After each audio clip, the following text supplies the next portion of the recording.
How are you feeling? How long have you been here? 3 months, May 17th.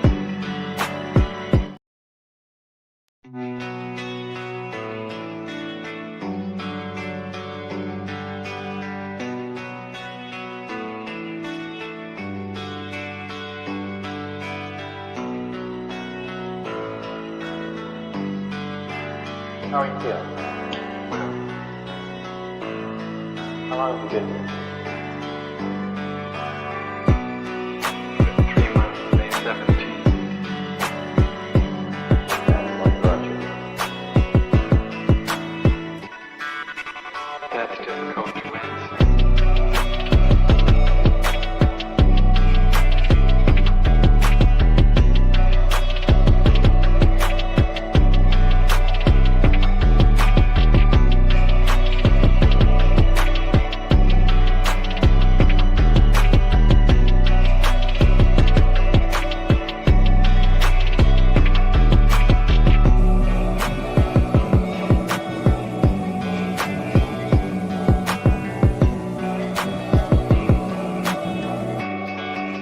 To give you some idea.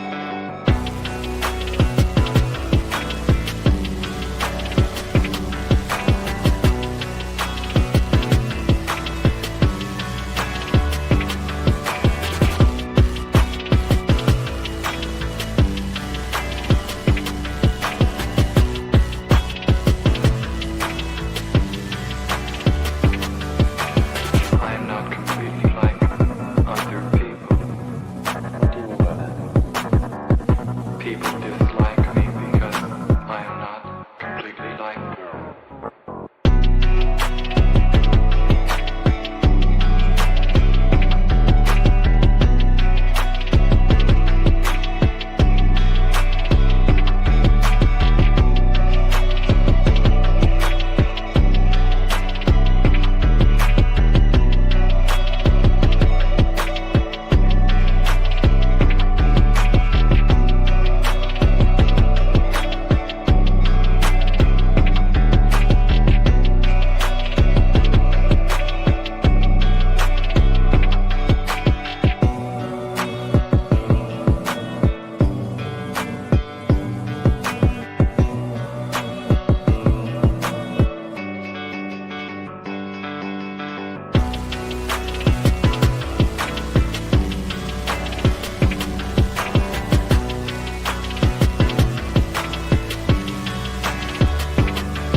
I am trying to do with my life something which few people try to do, and this influences my thinking and consequently my action.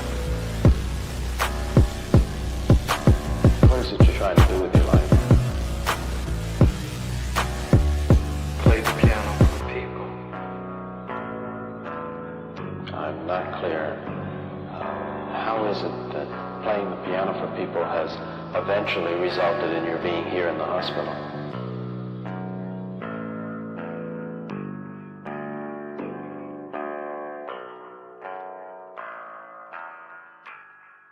That's difficult to answer.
is the end.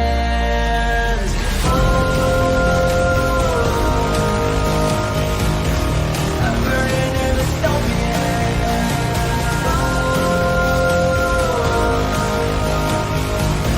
there's no place to hide.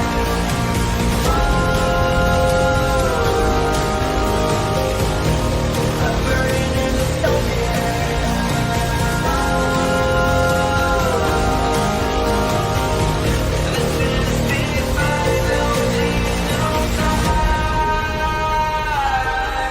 What have we done to the world?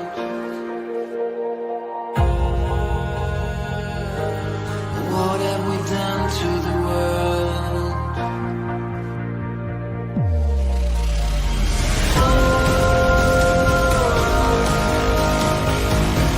I'm burning in the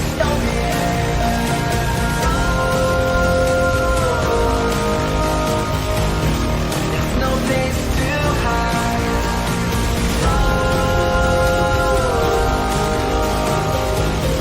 I'm burning in the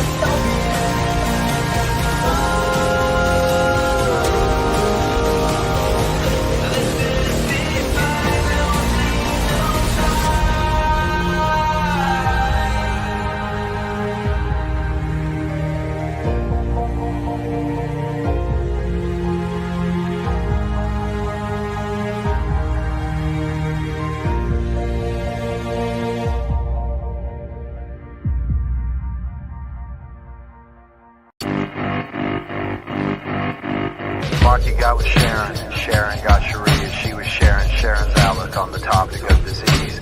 Mikey had a facial scar and Bobby was a racist. They were all in love with dying, they were doing it in Texas. Tommy played piano like a kid out in the rain, and then he lost his leg in Dallas. He was dancing with the train. They were all in love with dying, they were drinking from a fountain that was pouring like an avalanche coming down the mountain. I don't mind the sun sometimes, the images it shows. I can taste you on my lips and smell you in my clothes. What up, everyone? What up, what up, what up? Is my microphone actually working?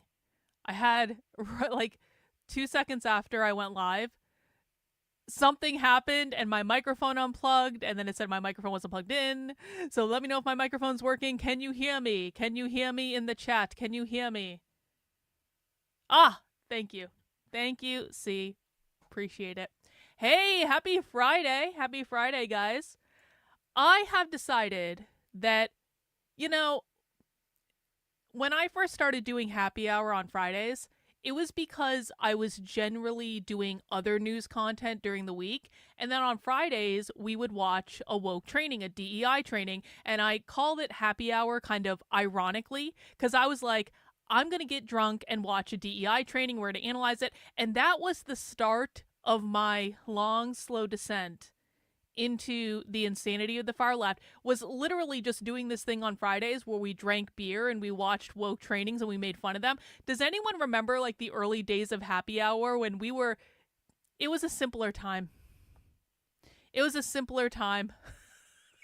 It was before we discovered the true insanity, the true dystopia of the far left. It was a much simpler time. Anyway, my point is this, is that happy hour was kind of named ironically because we were doing something that wasn't really a happy thing to do, but we were drinking beer, so it made it better. As the years have evolved, as we have gone deeper into the bowels of the far left, we've kind of descended into a cult-like obsession with the far left, and we watch it almost every day, almost every single day. And so watching a woke training on Fridays, it's like it wasn't a special event. So what I've decided to do is I want to make Fridays our kind of like internet drama, gossip, reaction stream to something that someone relevant is saying or doing. It's the day we can blow off steam. We can have a couple beers, we can blow off some steam, we can make fun of dumb people on the internet, And by dumb, I mean pretty much everyone that's not in our community, because everyone else, not everyone, there are some okay people, okay, fine. I don't want to get in trouble or nothing. If you feel personally offended, I'm not talking about you. But like, you know, pretty much everyone else is dumb, and we're smarter than everyone else, and we know that. It's definitely not going to get me in trouble. Anyway, so I've decided on Fridays, we're going to try to do something fun where we can just, you know, whatever. It's a throwaway. I don't have to think too hard. It's been a long week. And so that is why today, for our viewing pleasure, we will be watching Candace Owens rip the Daily Wire a new one. Candace Owens is just asking questions about the Daily Wire, saying again that anti-Semitism is, that Christ is King is anti-Semitism. Now, I gotta tell you guys, oh shoot, I wish I'd pulled this up before I started the stream. I gotta tell you guys, do you guys know that I'm a prophet? Do you guys know that, like, I'm, like, a legit psychic? And sometimes I just have these intuitions about things. And sometimes I post them on my Twitter, which is at Dr. Carlin B, if you are not following me on Twitter. And sometimes I'm just so eerily right about where things are going that when we look back at the tweets after the fact, I'm just going to scroll down a little bit to find the tweet I actually sent. Otherwise, I'd have to search for it. And I don't know if I want to do that. Sometimes I just get things so right that it's just like, it's crazy. It's uncanny. All right. Load. I want to show you guys my best age tweet of all time. And yes, I should have had this pulled up before I started the stream. Okay, fine, but hang on. It'll be worth it. I promise. Oh, there's our argument with David yesterday. That was fun. David, the conservative. Here it is. Here it is. Here it is. This is my best aged tweet of all time. Because on November 16th, 2023, I tweeted out, how long until there's an article on the Daily Wire asserting that saying Christ is King is a dog whistle, the same as saying Hitler should have finished the job? That was before the Daily Wire actually started saying that. Because a couple months later, and we can look here, we've got Evan Kilgore on, so I know exactly the date it happened. March 25th, 2024 was the day that the Daily Wire actually started saying Christ is King is anti-Semitic. This was when Candace Owens was initially fired, I believe, from the Daily Wire. I don't remember exactly when that happened. I remember I did a big Twitter space at the beginning of last year with Jeremy Boring, where I cornered Jeremy Boring, and I basically got him to admit that was actually a really cool moment. Can we just have a flashback to that? Do you guys remember when I cornered the CEO of the Daily Wire on a Twitter space and basically got him to admit that he fired Candace Owens for being for not having the correct opinion on Israel? Does anyone remember that? How cool was that? I mean, come on. You had Nick Fuentes and all his friends, and most of his friends were annoyed at me because I was a woman that was daring to talk on a Twitter space, and I wasn't a Christian. Nick was perfectly, nice as he always would be. But, I was outnumbered on both sides, and I still cornered his ass, and I got him to admit it. And that was one of my proudest moments ever on the internet. How crazy is that? Anyway. That was before that they started saying that Christ is King is anti-Semitic, and then they fired Candace, and there was this whole big thing, and then they started saying it explicitly. And the thing is, yes, exactly, that was the Lauren Chen space, exactly.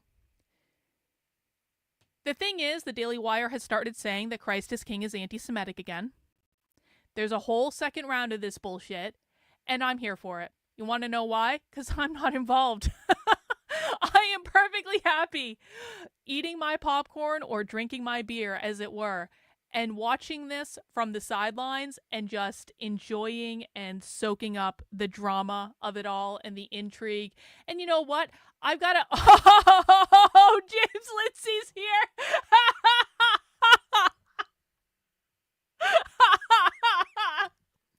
James, you're the one coming into my chat, James. Are you sure you're not the one obsessed with me? You're the one who watches all my shit in private, pretends he doesn't see it, pretends he doesn't steal my exact word-for-word language, even though we have you on video doing it. Are you sure you're not the one obsessed with me, bro? Yeah, go away, James. You're not wanted here. Go away. You can't sit with us. You know, I'm starting to just slightly regret that Candace Owens blocked me on Twitter.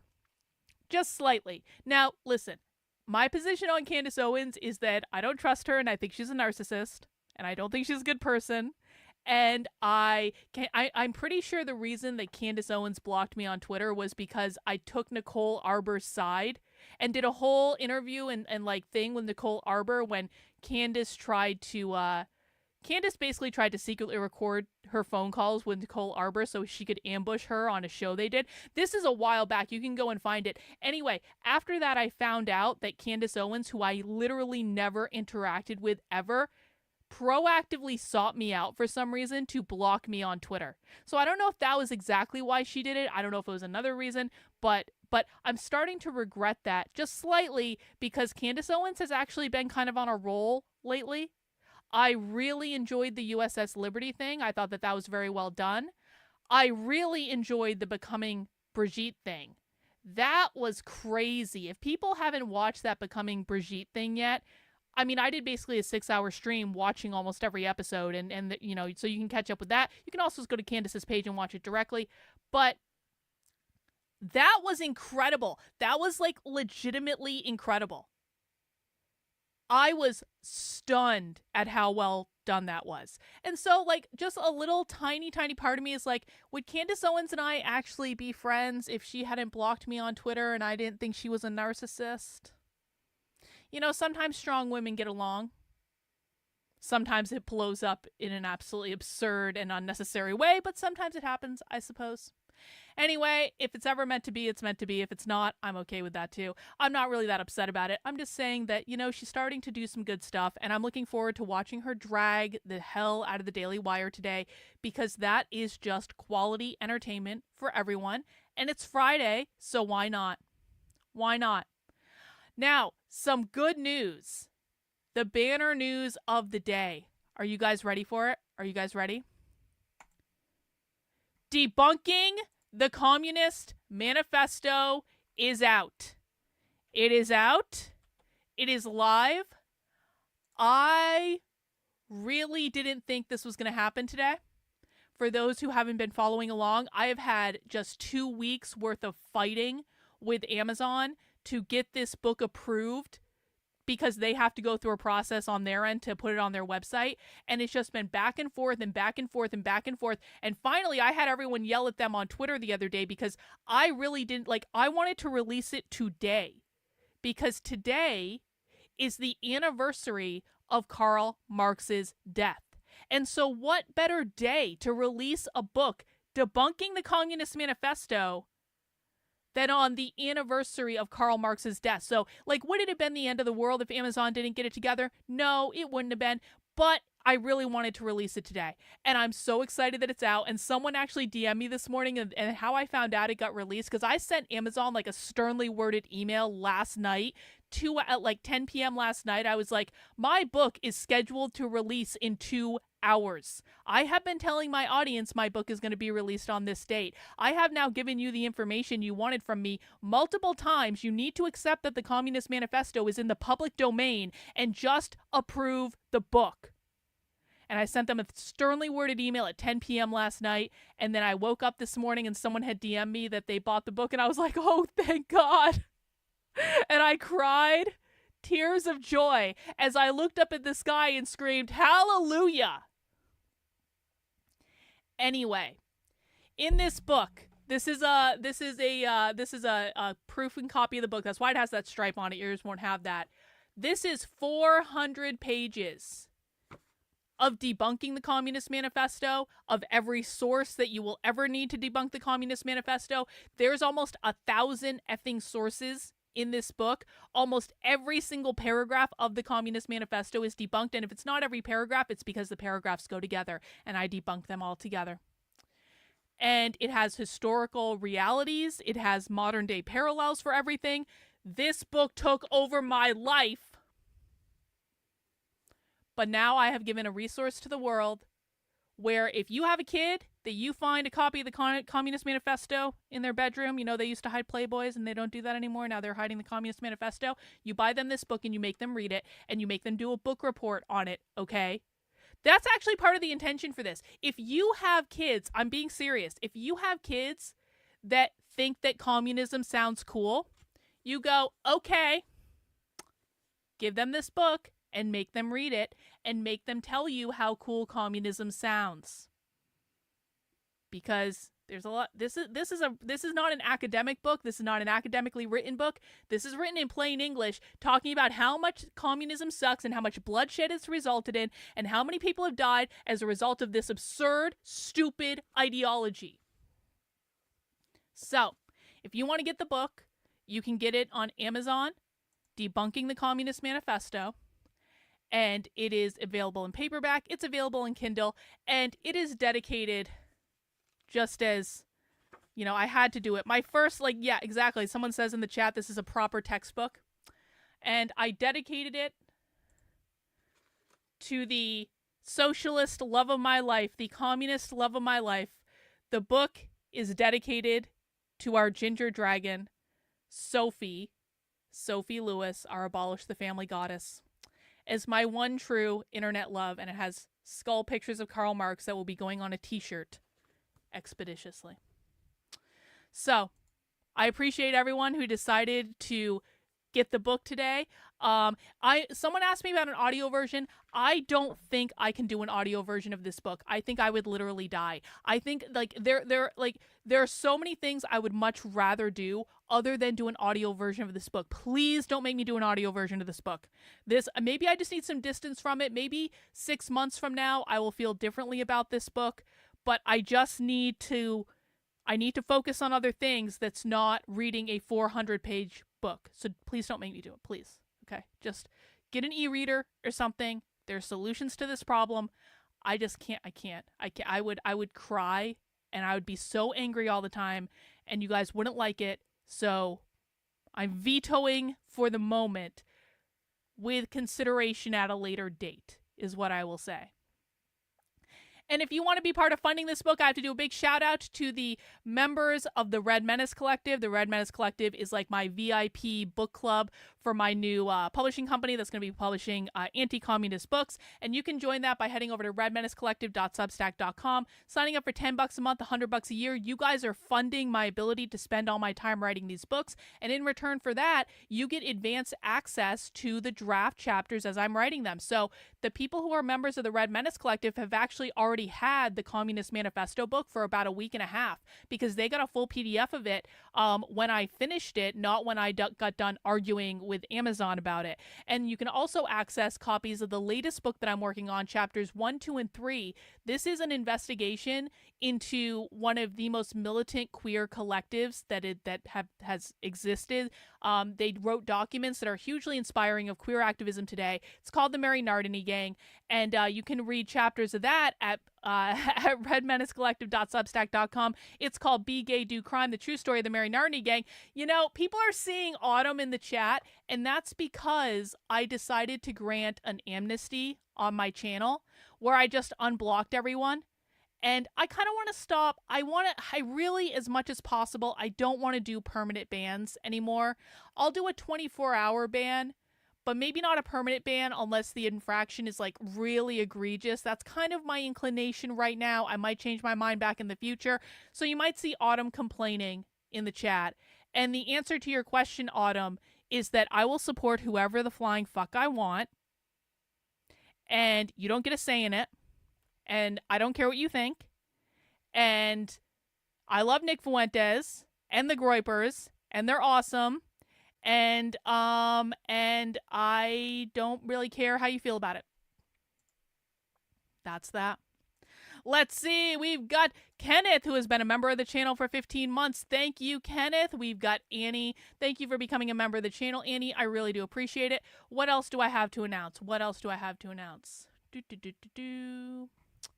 Oh yeah, if you guys want to follow this queer Marxism account that I created, I'm posting all of our best queer Marxist stuff over at this Twitter account. It's at Queer Marxism. I'm also building out something fun that you guys are really going to like. So if you haven't yet followed the Queer Marxism account on Twitter, this is basically going to be like the libs of TikTok of queer Marxism. You're going to see all the most dystopian shit that you don't think is real, but is real. And I have so many clips that are going to blow your guys' mind. And so follow Queer Marxism on Twitter. And Autumn, I don't want any disruptions. I don't want any disruptions. Calm the fuck down. You have 8,000 fucking accounts. You can use a different account. All right. Time for beer. Hang on.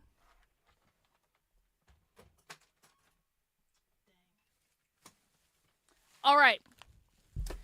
On Fridays, we have a tradition on this channel where I go to the store and I get 4 beers and I bring them back and I tell you about them. And you guys get to decide which beer I drink first. And today we're going to be drinking beer out of the Southern Tier Snifter glass because all of the beers I have today are fancy, fancy stouts. So let me put the, actually, no, I'll wait to put the poll in chat. So the first beer that we have, and if you are drinking something fun, please feel free to put it in the chat, is I have to do the Shamrock beer. I have to. I wish it was green, though. I tried to find a green beer at the store for St. Patrick's Day, but it's not green, and that makes me sad. It is a 5% alcohol, and it doesn't really say much about it. It's a stout.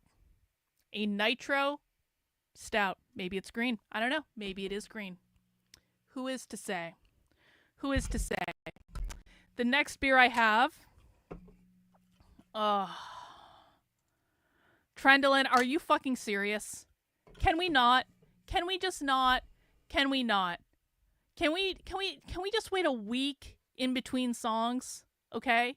We just did the Penguin song yesterday. I appreciate the money. I will take the suggestion under advisement.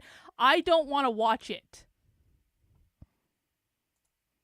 Next week, maybe. Okay? The next beer I have is a white stout. People who know me know I'm a big fan of stouts. I'm especially a big fan of white stouts, though. White stouts are almost universally awesome for some reason, and people don't make them that often. This is with coffee and cacao, which is going to be chocolate, and, you know, heavy air quotes, good can. Gotta love it.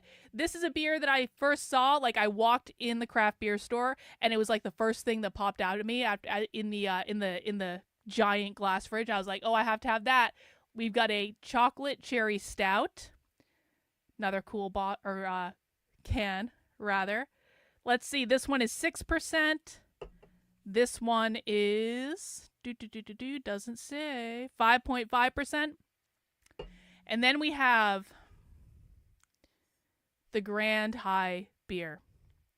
People who know me and follow Happy Hour know that I love Southern Tier Brewery more than almost any brewery on the planet.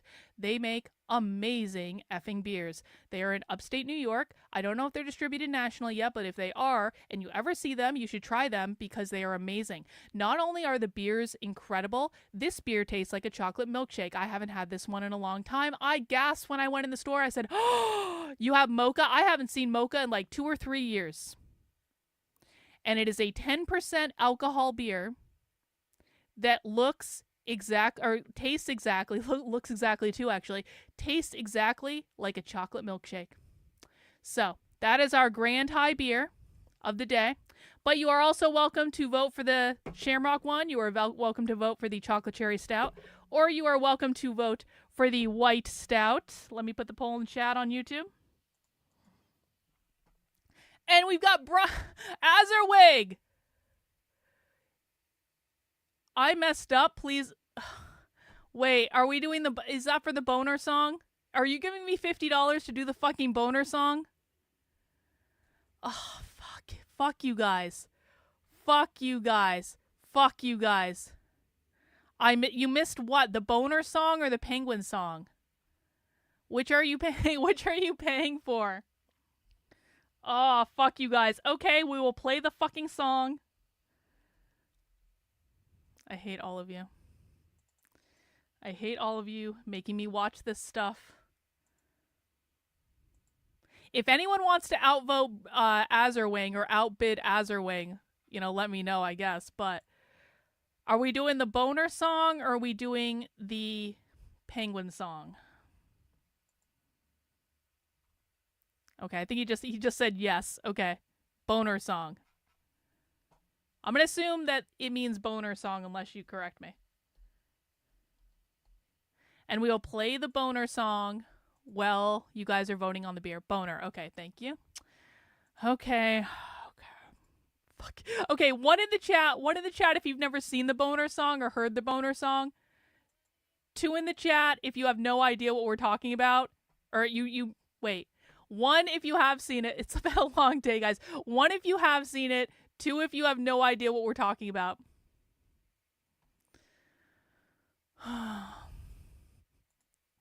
It's gonna be stuck in my head all day. I hate you all. I hate you all. I hate you all. Okay, we got some 1s and some 2s. Okay. The boner song is a video from amaze.org. Amaze.org is an organization that makes sex ed videos for kids in elementary and middle school. If you go on amaze.org's website, you will find an argument for teaching sex ed to kindergarteners. And they're pretty crazy. And sometimes, just for fun, we like to watch the videos of amaze.org because some of them are pretty crazy. We've learned a lot from amaze.org. We have learned that all porn stars are white. We have learned that that you should resign yourself to having sex with fat people and fat people only with weird body hair. We have learned so many things from amaze.org. And in this particular video, we learn about the boner. And so you're welcome, I guess. To see what my life is about, as Martin Flounder figures it out.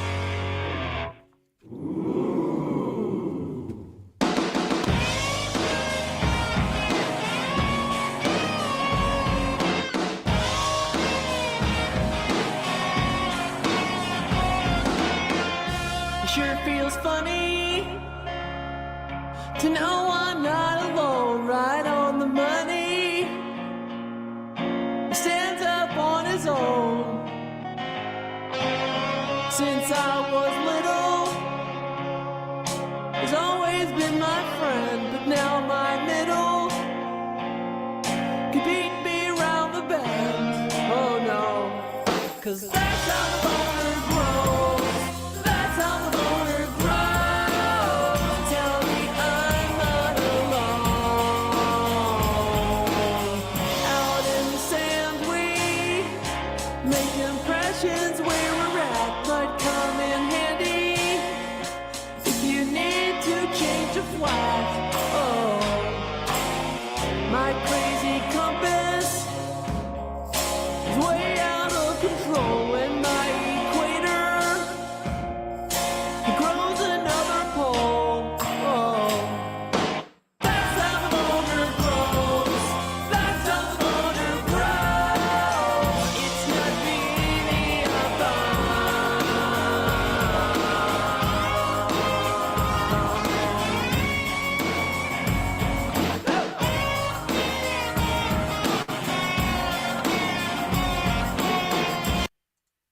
They say it's normal. Each guy gets his own, so we've erected all these monuments in stone. That's how the boner grows. That's how the boner grows. That's how the boner grows. That's how the boner grows. So I'm never alone. All right, that's the boner song. That's the boner song. Azerwing paid for that, so he gets his money's worth. And while we were watching that, you guys did vote on Mocha as our beer to start with for today. I want to welcome you guys all to happy hour. If you're drinking something fun for happy hour, which we do encourage, if you drink, if you don't, that's fine too. Please let us know in the chat what you are drinking. I am drinking a Southern Tier Mocha out of a snifter glass because we are being fancy about it because it's a fancy beer. It is a 10% alcohol beer. Cheers, everyone. Happy Friday.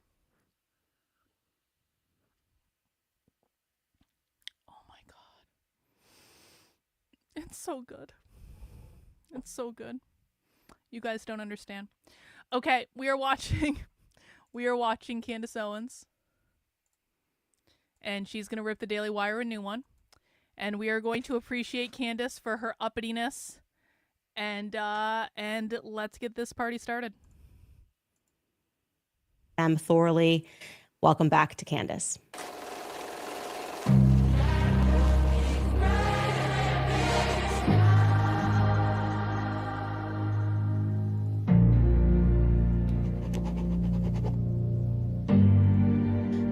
Okay, so let's start in the past. Obviously, today I was actually going to speak to you about Hugh Jackman being drafted into the Blake Lively lawsuit, but I'm glad that we have pivoted and it's Lent season. And for whatever reason, this just seems to happen again during Lent season as it did last year. So for those of you that are new to my podcast, and everybody, I guess, is new to my independent podcast, last year, almost exactly a year, I was fired from the Daily Wire. I think it was March 22nd or March 23rd.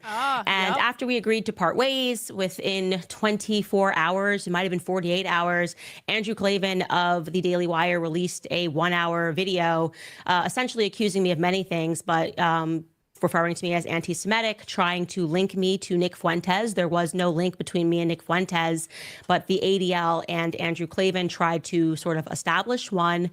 That's kind of a shitty thing for Candace to do right off the bat.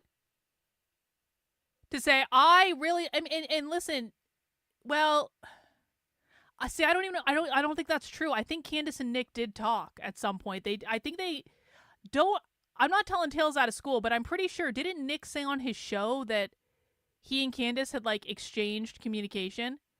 So that's kind of like a shitty thing for Candace to do. She didn't have to bring him up. Like, why is it so important for Candace right off the bat to say, I am not associated with Nick Fuentes, okay?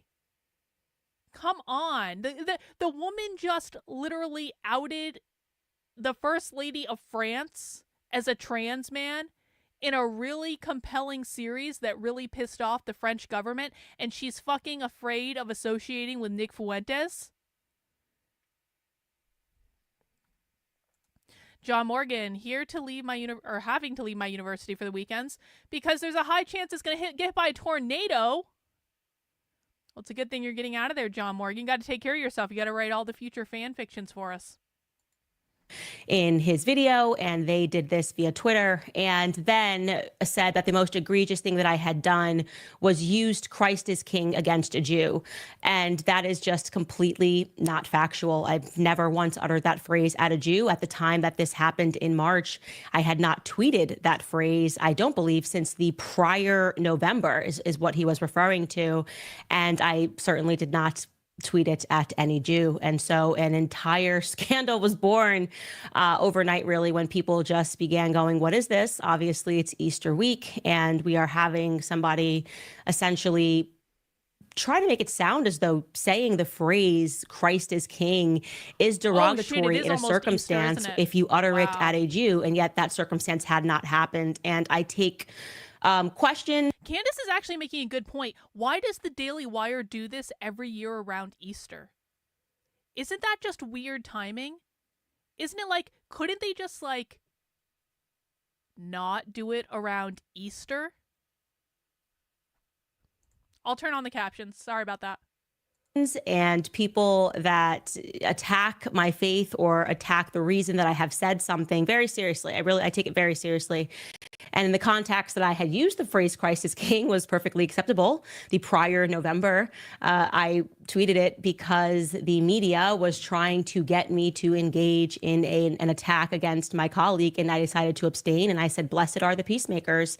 And I thought that I was choosing peace in that moment. And indeed, that certainly backfired. Anyways, why are we speaking about this today? Well, like I said, many of you have noticed that there has just sort of been these increasing, if you want to call it commentary that is coming from Daily Wire management, Daily Wire commentators regarding things that I've said, positions that I have, or just appearances that I am making. And, you know, I would like to really leave the Daily Wire in the rearview mirror, which is why when I covered these statements last week, when I went on Theo Von's podcast and Ian Carroll went on Joe Rogan's podcast on the same day, and people were some people, I would say a small minority, were apoplectic, even though I thought that the conversation was really funny. And I think also illuminating for a lot of people who are getting to see me as opposed to having me being caricatured by the media, just being able to see what I believe in, like what I believe in as a Christian. Obviously, that is where I stand, why I am against what Bibi Netanyahu is doing. And that's just not something that is going to change because people are calling me anti-Semitic. I have a Christian perspective on the murder of children, and it doesn't adapt if that child is a Jew or if that child is a Christian, or if that child is a Palestinian, or if that child is Israeli.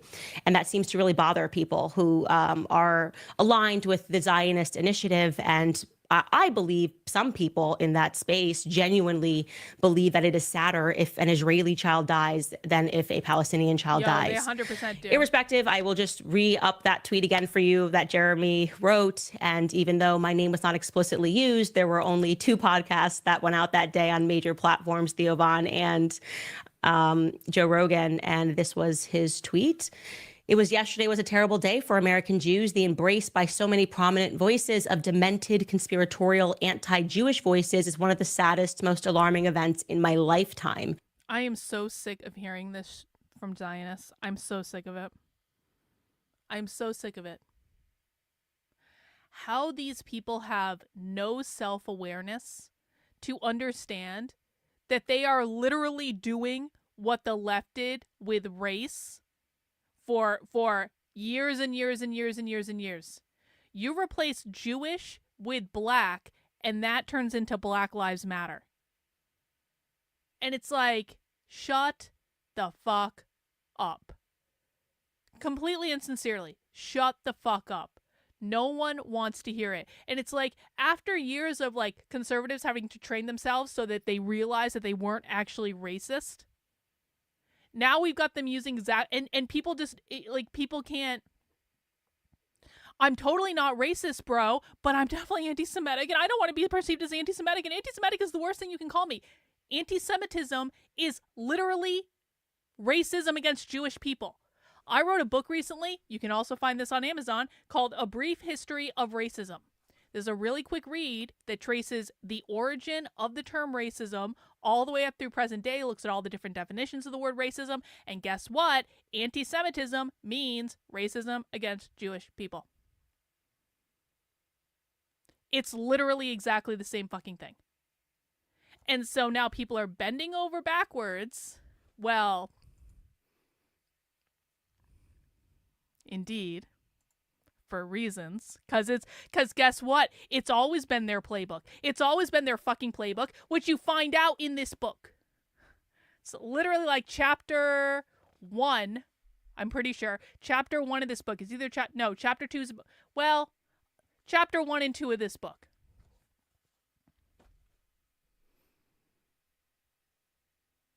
Why are we subjecting ourselves to this again? From people who are supposed to be conservatives. It makes no sense. And this is why the Daily Wire's numbers are tanking, because people are sick of this bullshit. This way lies madness, and worse than madness. Do not let the times cost you your soul. Audience capture and unchecked tribalism are tools of the devil. Paranoia and revisionism are too. Even if they really are out to get you, heck, even a righteous cause can lead us to evil if we don't guard our hearts in the quest. Yeah. The wicked often prosper, and the temptation to prosper often. Should I make a shirt that says Jewish Lives Matter?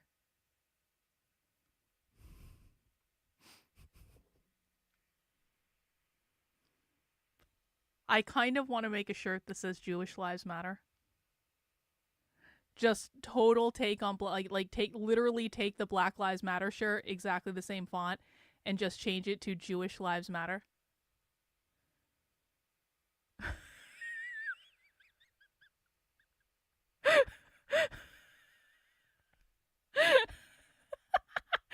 Yeah, you're missing the fucking point. It probably does exist, but I think you're missing the point. Is there any possible way I could get canceled for that?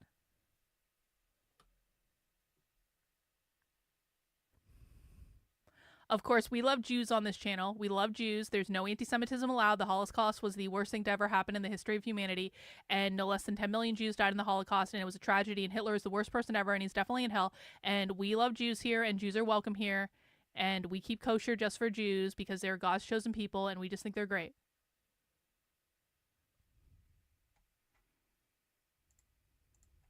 Often tempts us to join them, but only God offers the richness of salvation, and he already came for us, the only Jewish scapegoat for our sin and fear. Leave the rest of them alone. And my response to this was essentially, I believe in the free markets. Like, if you want more of that, I said follow Jeremy Boring, follow Daily Wire, sign up for the Daily Wire if you agree with that perspective. What else can I say? There's really not much to say about that. Then yesterday, Ben Shapiro retweeted an article written by Christopher Rufo. The article was entitled "The Anti-Semitic Influencer Problem." And embedded in this article, once again, was referring to me as the anti-Semitic influencer who has gained a platform and has gained a following and is not going away. Now, what's really interesting is the Free Press was one of the people 1 year ago who, after I got fired from the Daily Wire, were like, she's done, she's toast. Corporate media is over, because she's not attached to a corporate media head. She's done, it's over, she's crazy, she's had a mental breakdown. And now we're fast forwarding and they're saying, oh, why does she still have a platform? Well, here is the excuse. It's because everyone else is being tempted by the devil. So it's a new flex, but essentially they were very explicitly calling me anti-Semitic along with. I'm rooting for Candace. I really am. I said when Candace started going down this path, because Candace and I started red pilling on the JQ around the same time, I think. I mean, maybe she did earlier. I don't know. I was tooling around about it for like a while before I actually kind of came out of the closet of knowing more than I pretended not to know. Anyway, so like, I guess my point is that when Candace first started doing this stuff, I was like, Candace is headed for a huge fall, man. They're going to come after her with all guns blazing. Like, good luck, Candace. Like, I was really thinking it was going to be bad for her, but I have to give Candace credit. She is like hanging in with the best of them, and she just she's married to someone that makes it possible for her to never have to work a day in her life, which, I'm sure doesn't hurt. So she can really say whatever the fuck she wants. And I got to give her credit for basically being like, fuck you assholes. I'm going to do whatever I want. I'm going to say whatever I want. I'm going to be successful in spite of you. Not only am I going to be successful in my own right, but I'm going to pull all your audience away because they're all sick of your bullshit. It takes balls to do what she's doing. Kanye West and Andrew Tate is also mentioned in the piece. And what am I supposed to think about that? Is it supposed to poke me so that I reply and that I say something about Ben Shapiro? Well, all I can say is, if you want more of that content, you guys, then follow Ben Shapiro. If you want content of people who believe that for simply not aligning yourself with the ambitions and the goals, as the Free Press believes, of Israel, that somehow makes you anti-Semitic. I personally believe that it makes me a Christian, and it makes me American first to say that I don't have to pledge allegiance to a foreign nation and the things that they're doing. Mm-hmm. So I'm not clear on why that came. And then out of nowhere, no one's been saying Christ is King that I know of, right? I don't think this has been trending beyond today because they have re-upped the conversation. But yesterday, the same day, we had Andrew Klavan, who issued this tweet. The problem with arguing with anti-Semites is that they are genuinely as stupid as bricks. They say Christ is King and America first, then make excuses for Iran's government of radical Islamists dedicated to U.S. destruction. They think Gentiles have tormented and persecuted Jews in one nation after another. So there must be something wrong with Jews. Really, Sherlock? They're not even smart enough to be feckless clowns. Jews are less than 3% of our population and have made amazing contributions in science, industry, finance, and entertainment. And that's not even mentioning the bagels. We do like bagels. Oh, the bagels. Bagels are good. And while Jews have their evildoers, just like everyone else, the anti-Semitic conspiracy theories about Nagasaki and the Bolsheviks and Leo Frank are truly the work of semi-literate morons. Wait, what anti-Semitic conspiracy theory about the Bolsheviks? The majority of the Bolshevik leadership was Jewish. That's just like a fact. It's not a conspiracy theory to state a fact. You know, one of the things I did in this book, A Brief History of Racism, is I literally listed the race of everyone in this book. I said, Jewish intellectual Leon Trotsky said this. Black Panther, Malcolm X said this. I listed the race of everyone in this book, and the point I'm making is, does it actually matter? And if it doesn't matter, then why should it matter if I list their race? And if it does matter, maybe we should ask ourselves why.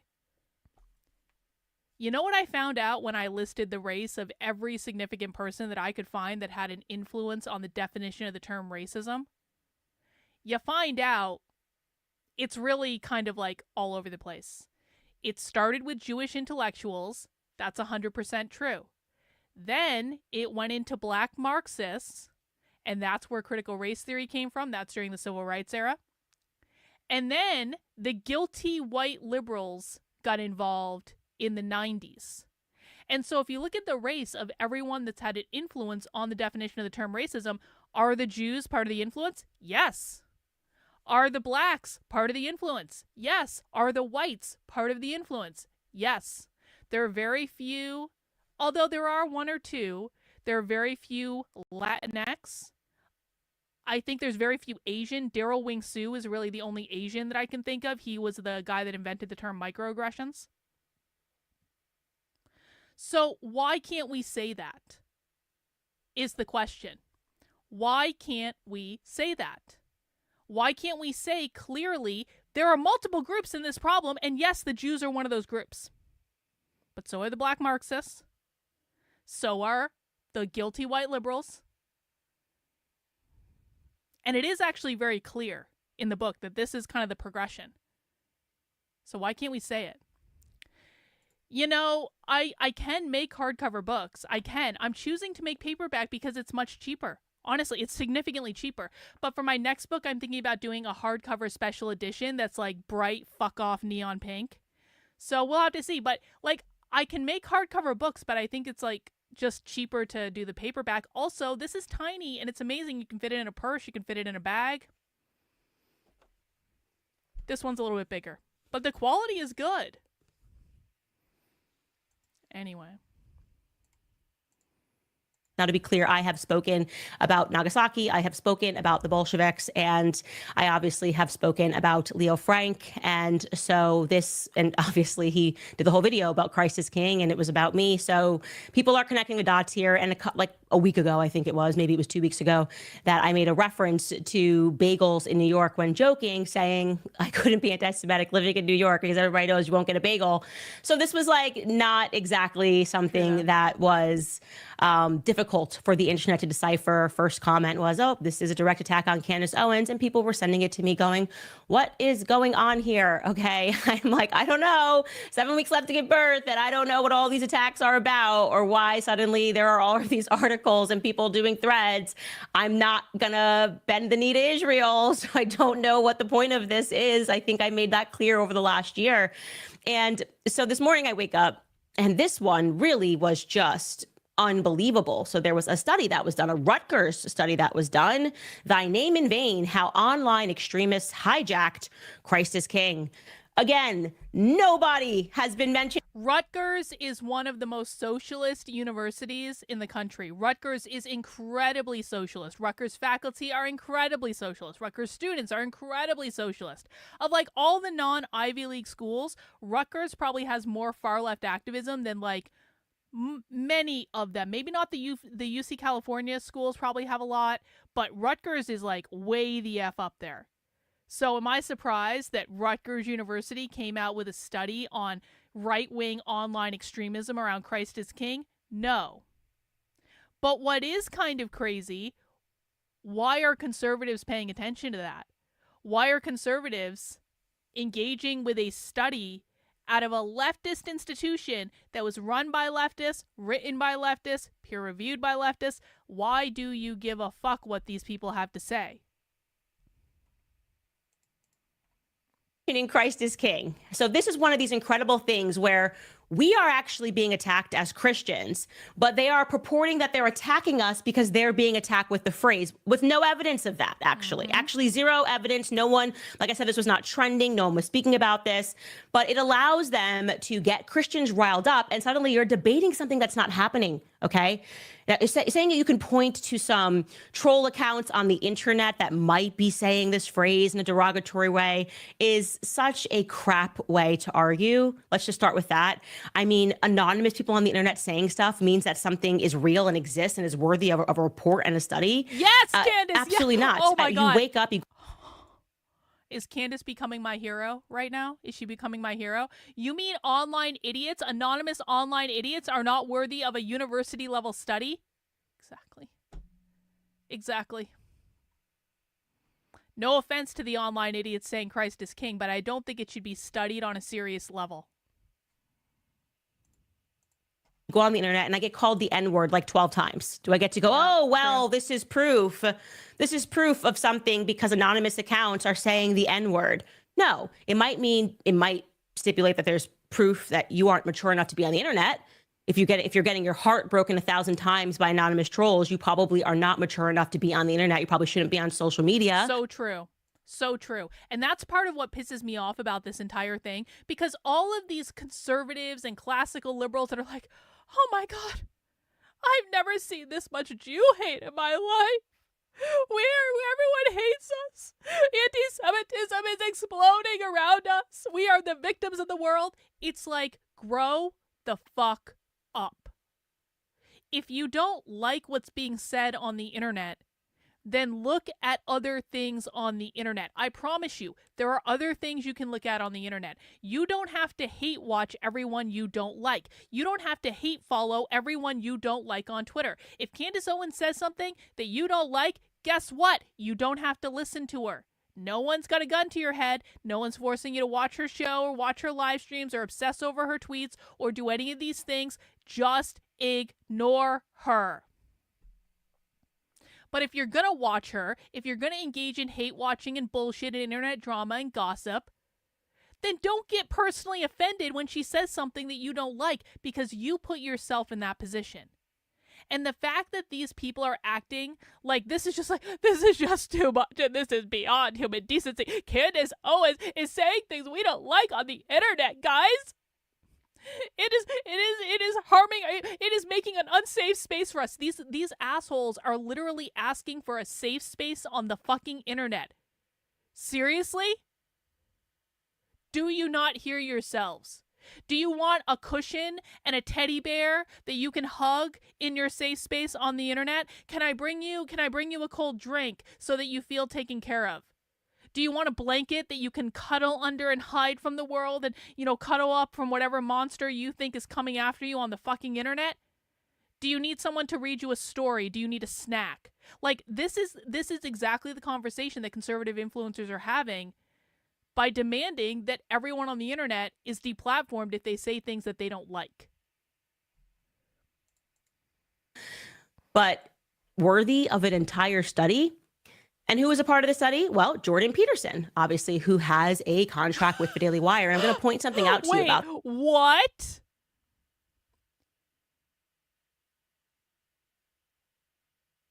These people are working with Rutgers? Jordan Peterson is working with Rutgers to do a study about anti-Semitism?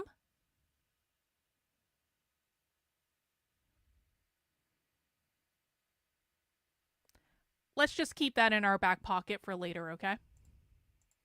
This study, and we're going to show you the video, parts of the video of this that they put together, which again tries to pretend like me and Nick Fuentes are leading a movement together and are doing something really evil, and it's trying to separate Christians and make Christians go, okay, but you have to condemn Candace. You can be a good little Christian, but you have to condemn Candace Owens. We just need you to, and this is how it gets people to move you over. Like, you're an okay conservative. We just need you to say that Trump's a fascist. You're not one of those. Like, this is like the neocon movement, right? You're a good conservative. You're not like those bigots that are wearing the red hats. This is 2016 all over again. And what's really offensive to Exactly. me, first and foremost, is that it's Lent season. Okay. And what you have going on right now is this study. I find this timing to be remarkably suspicious. The way they're trying to pull Christians apart and make them think that they can be a better Christian is so reminiscent to me of a discussion I had with Dr. Ben Carson, actually, about slavery. And he was saying, and that, historically speaking, this was sort of the concept of the field Negro and the house Negro, right? Like, you're the house Negro, so you're preferred. That's the field Negro. You don't want to be a field Negro, you want to be a house Negro. So here's what you have to do to be a house Negro. This is the same sort of a psychological tactic. They're essentially saying there are certain types of Christians that are beyond the pale. And if you want to be a good little house Christian, here's all you have to do. Condemn them. Condemn them that are out in the field. And I won't play this game anymore. And what I am particularly peeved about regarding this study, which Jordan Peterson took part in, is when you look at, because I just said, okay, who funded this study? Who did this study? Yeah, that's a good Is question, this Christians Candace. coming together and recognizing a problem amongst Christians? Because that would make a little more sense. I would still strongly disagree. But if it was all Christians that came together in front of the study and said, hey, we really have a problem and we've got to address it, I bet it was all Jewish then people, I would be wasn't much it? more understanding this Lenten season. But it's not that. Okay, it's not that. Look at the list of the people who were part of the study. So They're I all count Jewish? 1, 2, 3, 4, 5, 6, 7, 8, 9, 10, 11, 12, 13 individuals who took place in this study. The first principal investigator there that you have, Dr. Lee Jussum, is Jewish. Dr. Jordan Peterson has said he does not believe in Christ. We're going to get to him in a second. So he's unknown, I guess we could say, an atheist perhaps. Reverend Dr. Johnny Moore, who I would refer to as the token Christian because he's the only one. And he's the one that retweeted this study and got this going this morning. We're going to speak more about him. Then we have Dr. Joel Finkelstein, who is Jewish. We have Jacob Zucker, who is Jewish. We have Danny Sarah Finkelstein, who is Jewish. We have Sonia Yanofsky, who is Jewish. We have Alex Goldenberg, who is Jewish. We have Ohad Fadida, who is Jewish. We have Gideon Furher, who we checked, and he is Jewish. We have Simon Lazarus, who is Jewish. And the last two, Anisa Jagdeep and Ankita Jagdeep, are presumably Hindu, but they are Indian. So it says this is a study that was funded by Jews to make Christians war with one another during the Lenten season. That is problematic to me. Okay. And I hope that if you are a Jewish listener of mine, now that you've probably been enjoying my content and recognizing. Shit. Candace is really, she has like run out of all fucks to give. And this, I'm just living for this. I think this is great. That these smears about me don't make sense. I am in the middle of a series trying to, ironically, to free a Jewish man from prison, Harvey Weinstein, who I believe was wrongfully convicted. And he is was one of the biggest donors to the ADL, who has me on their list as an anti-Semite. But I don't care, because I care about the truth, and I don't care about whether or not he's Jewish. I don't care who he donates to or what he believes in politically. I care about actual justice. You've probably been watching my series on Justin Baldoni, who is Ashkenazi Jewish and who is, along with Justin Heath and Steve Sarowitz, another Jewish individual, Ashkenazi Jewish individual, being attacked by quote unquote Christians, right? Christian Blake Lively and Ryan Reynolds, they grew up some denomination of Christianity, and yet I take their side, not because they're Jewish, not because I care if his name is Steve Sarowitz, because I think they're right, and I think they're telling the truth.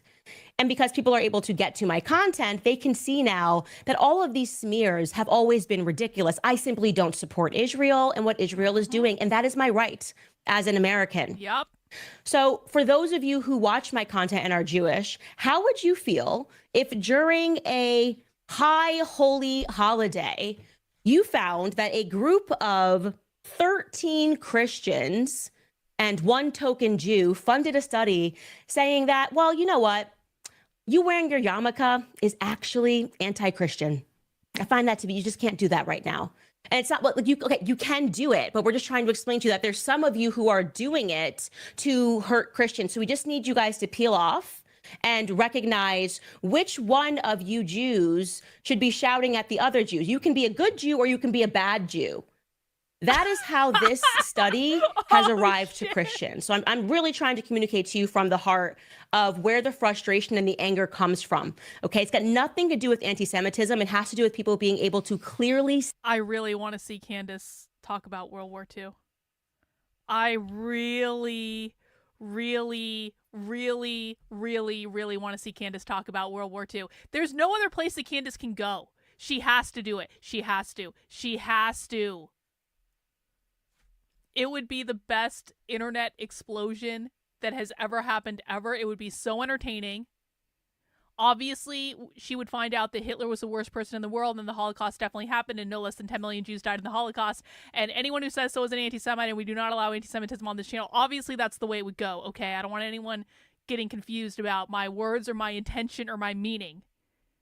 But I think it would be great. I think it would just be, I think it would really validate the Jews, and I would think that the Jews would see Candace in a different light if she covered World War II. Because obviously Candace would come to the conclusion that everything happened exactly like they told us in history. See what this is. This is a Jewish-funded attack against Christians during the Lenten season. That is a fact. There's no way. And this does not mean that every Jew participated in this. In fact, we have their names right here. We know the person who funded this organization, by the way. He is on this list as well. It's Dr. Joel Finkelstein. His father is a rabbi. So to purport and pretend that this is some, Jewish Christian issue, it's just not. Okay? There's something about this that feels slimy. It feels, and to know that the lone token Christian, when we look him up, we can find no information about his family, Reverend Dr. Johnny Moore. But what we do know is that he works with and gets paid by the ADL. So this is problematic. This entire report is problematic. And I'm going to show you just how explicit it is in its condemnation of me and in Christians who follow me as they attempt to drive a wedge between us, which I want to be very clear is not going to happen. Take a listen. Since the advent of Christianity, Christ is King has been a cry for connection to the divine, a declaration of faith. They made a video? I heard something about there being a video. I didn't realize this was like a full, animated. How long did they spend on this video, and how much money did they spend on this video? A moving signal between Christians of their shared values. But what happens when it becomes a manipulation tactic designed to deceive Christians? Mentions of Christ as King have increased fivefold on platforms like X in just the past 4 years. At first glance, it would seem hopeful as people begin to reinvestigate faith in the face of increasing secularization and chaos in the world. But the NCRI, an organization at the forefront of monitoring deep trends in data, observed a striking and nefarious development around the phrase Christ is King beginning in 2021. In 2024, more than 50% of all engagements around Christ is King posts were driven by extremist influencers. The word extremist gets used a lot, and many are understandably skeptical at its use. But we're talking about people like this. I used sex as a tool to make women love me so they'd obey me and live in my house and make me money. Catholics and Christians were going missing on Passover, then they would find bodies, and they were able to trace them back to Jews. Blood libel. Real Africans, on average, have an IQ of 65. Posts like these achieved over 13.6 million views and more than 100,000 engagements during Easter 2024 alone. While co-opting the phrase for their toxic narrative, figures like Candace Owens and Jake Shields repeat hateful blood libels. And shockingly, by 2024, the most frequent... Wait, they actually said in the video that Candace Owens and Jake Shields... Holy shit! Candace Owens and Jake Shields repeat hateful blood libels. Who talks like that? Oh, Jews talk like that. Jews talk like that. We love Jews, no anti-Semitism allowed. And more than 100,000 engagements during Easter 2024 alone. While co-opting the phrase for their toxic narrative, figures like Candace Owens and Jake Shields repeat hateful blood libels. And shockingly, by 2024, the most frequently associated term with Christ as King was the word Jew. The intent is clear. manipulate well-meaning, faithful Christians into having their beliefs tethered to psychopaths. This is nothing short of diabolical. We're caught watching Christ is King being taken by the supremacist right more and more each day. These connections matter. The spiritual, the linguistic, the interpersonal. They shape us, they shape our society, and they shape the world. So what kind of connections do we want to build? And more importantly, what kind of world will we help create? Help retake our values. Okay. Candace, we're going to let you talk in a second. That was crazy, right? That was legitimately unhinged. Let's get Candace a better freeze frame. Hang on. That's much better. Okay. We're going to do right by Candace. No weird freeze frames. That was crazy, right? Like, what the fuck did we just watch? Was that a video from a progressive group? Yeah, that was batshit insane. What the actual fuck? Every other name is Finkelstein, whatever. That was unhinged. Let's watch it again. And then we're going to let Candace talk. I just want to watch it again. I just need to... That was actually nuts.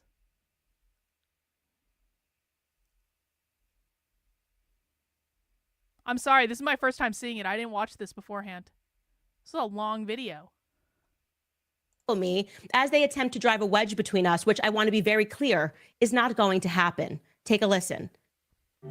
Since the advent of Christianity, Christ is King has been a cry for connection to the divine, a declaration of faith, a moving signal between Christians of their shared values. But what happens when it becomes a manipulation tactic designed to deceive Christians? Like, of all the quotes they could have used from Nick Fuentes, they used something that literally had nothing to do with the topic, because they're obviously trying to piss Candace off by having Nick say that black people are stupid. So what they're doing is they know Candace is going to watch this. They're like, we're going to use a clip that's going to piss Candace off, because the clip they used of Nick had nothing to do with the topic. And it's not as though it would be difficult to find clips of Nick talking about this particular topic.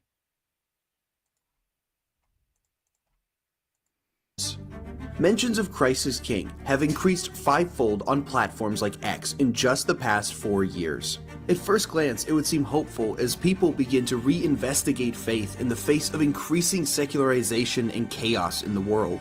But the NCRI, an organization at the forefront of monitoring deep trends in data, observed a striking and nefarious development around the phrase Christ is King beginning in 2021. In 2024, more than 50% of all engagements around Christ is King posts were driven by extremist influencers. The word extremist gets used a lot, and many are understandably skeptical at its use. But we're talking about people like this. I used sex as a tool to make women love me so they'd obey me and live in my house and make me money. Catholics and Christians were going missing on Passover. Then they would find bodies, and they were able to trace them back to Jews. Blood libel. Real Africans, on average, have an IQ of 65. Posts like these achieved over 13.6 million views and more than 100,000 engagements during Easter 2024 alone. While co-opting the phrase for their toxic narrative, figures like Candace Owens and Jake Shields repeat hateful blood libels. And shockingly, by 2024, the most frequently associated term with Christ as King was the word Jew. I just can't get over the fact that they literally said that Candace Owens and Jake Shields repeated hateful blood libels. The intent is clear. Manipulate well-meaning, faithful Christians into having their beliefs tethered to psychopaths. This is nothing short of diabolical. We're caught watching Christ is King being taken by the supremacist right more and more each day. These connections matter. The spiritual, the linguistic, the interpersonal. They shape us, they shape our society, and they shape the world. So what kind of connections do we want to build? And more importantly, what kind of world will we help create? Help retake our values. Whose values? Good question, Candace. Whose values? And I'm asking that question meaningfully. Whose values are we speaking about? because you should come forward and you shouldn't use a token Christian if you want to attack Christians, and particularly by using a video clip that's about 3 seconds, taken completely out of context to make it seem as though I was screaming and ranting about Jews is completely ridiculous, and it's unbelievably dishonest. And I want to be very clear. People are beginning to see right through you, Yes, okay? they are. So this is backfiring. Obviously, this is backfiring. Now Christ is King is trending all over again. But the part that I really want to drive home for Christians that are watching this is intentional and it's evil, okay? What is happening is evil. There's no other way to say this. Putting this report together, trying to use a token Christian to come out who works with the ADL. There's videos of him. He's speaking about how involved he is in the ADL. In fact, let's listen to the Reverend Johnny Moore, who we can find nothing about other than his ties to the ADL, speaking out about how involved he is with the Anti-Defamation League, which actually specializes in defaming and smearing people. Take a listen. True. I'm involved in the ADL in all kinds of ways. You know, I'm a part of the ADL and Aspen Institute Civil Society Fellowship. I'm on the advisory board for the Aspen Institute and ADL's Civil Society Fellowship. It has shown me where we have to keep our eyes on certain trends and certain ideas, and when people say things, what they actually mean. It's been and not only an amazing educational experience, a practical way for me to get into this fight against hate for good, but it has also afforded me the opportunity to learn so much along the way and to meet so many different people. And I can tell you again, I'm not Jewish. I'm Christian, and yet I've just always felt at home, in the ADL community. Yeah, you want to know a coincidence? You know who else is associated with the Aspen Institute? James Lindsay. I'm sure it's just a coincidence that James Lindsay is absolutely insane about this topic. James Lindsay has called everyone who's not a classical liberal that supports Israel an anti-Semite and the woke right. And now James is coming out and calling us all literal Nazis. He is associated with the Aspen Institute. How interesting. Wonderful. You should feel at home in the ADL community because you engage in smears against Christians. Yeah. And that's exactly what that community has always been about. Here's another clip of Reverend Johnny Moore at the Sinai Temple Synagogue in West Los Angeles. He works with the Simon Wiesenthal Center very closely as well. And here he is talking about Christian Zionism, which is what this is really about. Take a listen. I know the state of Israel is strong. It's as strong as it's ever been.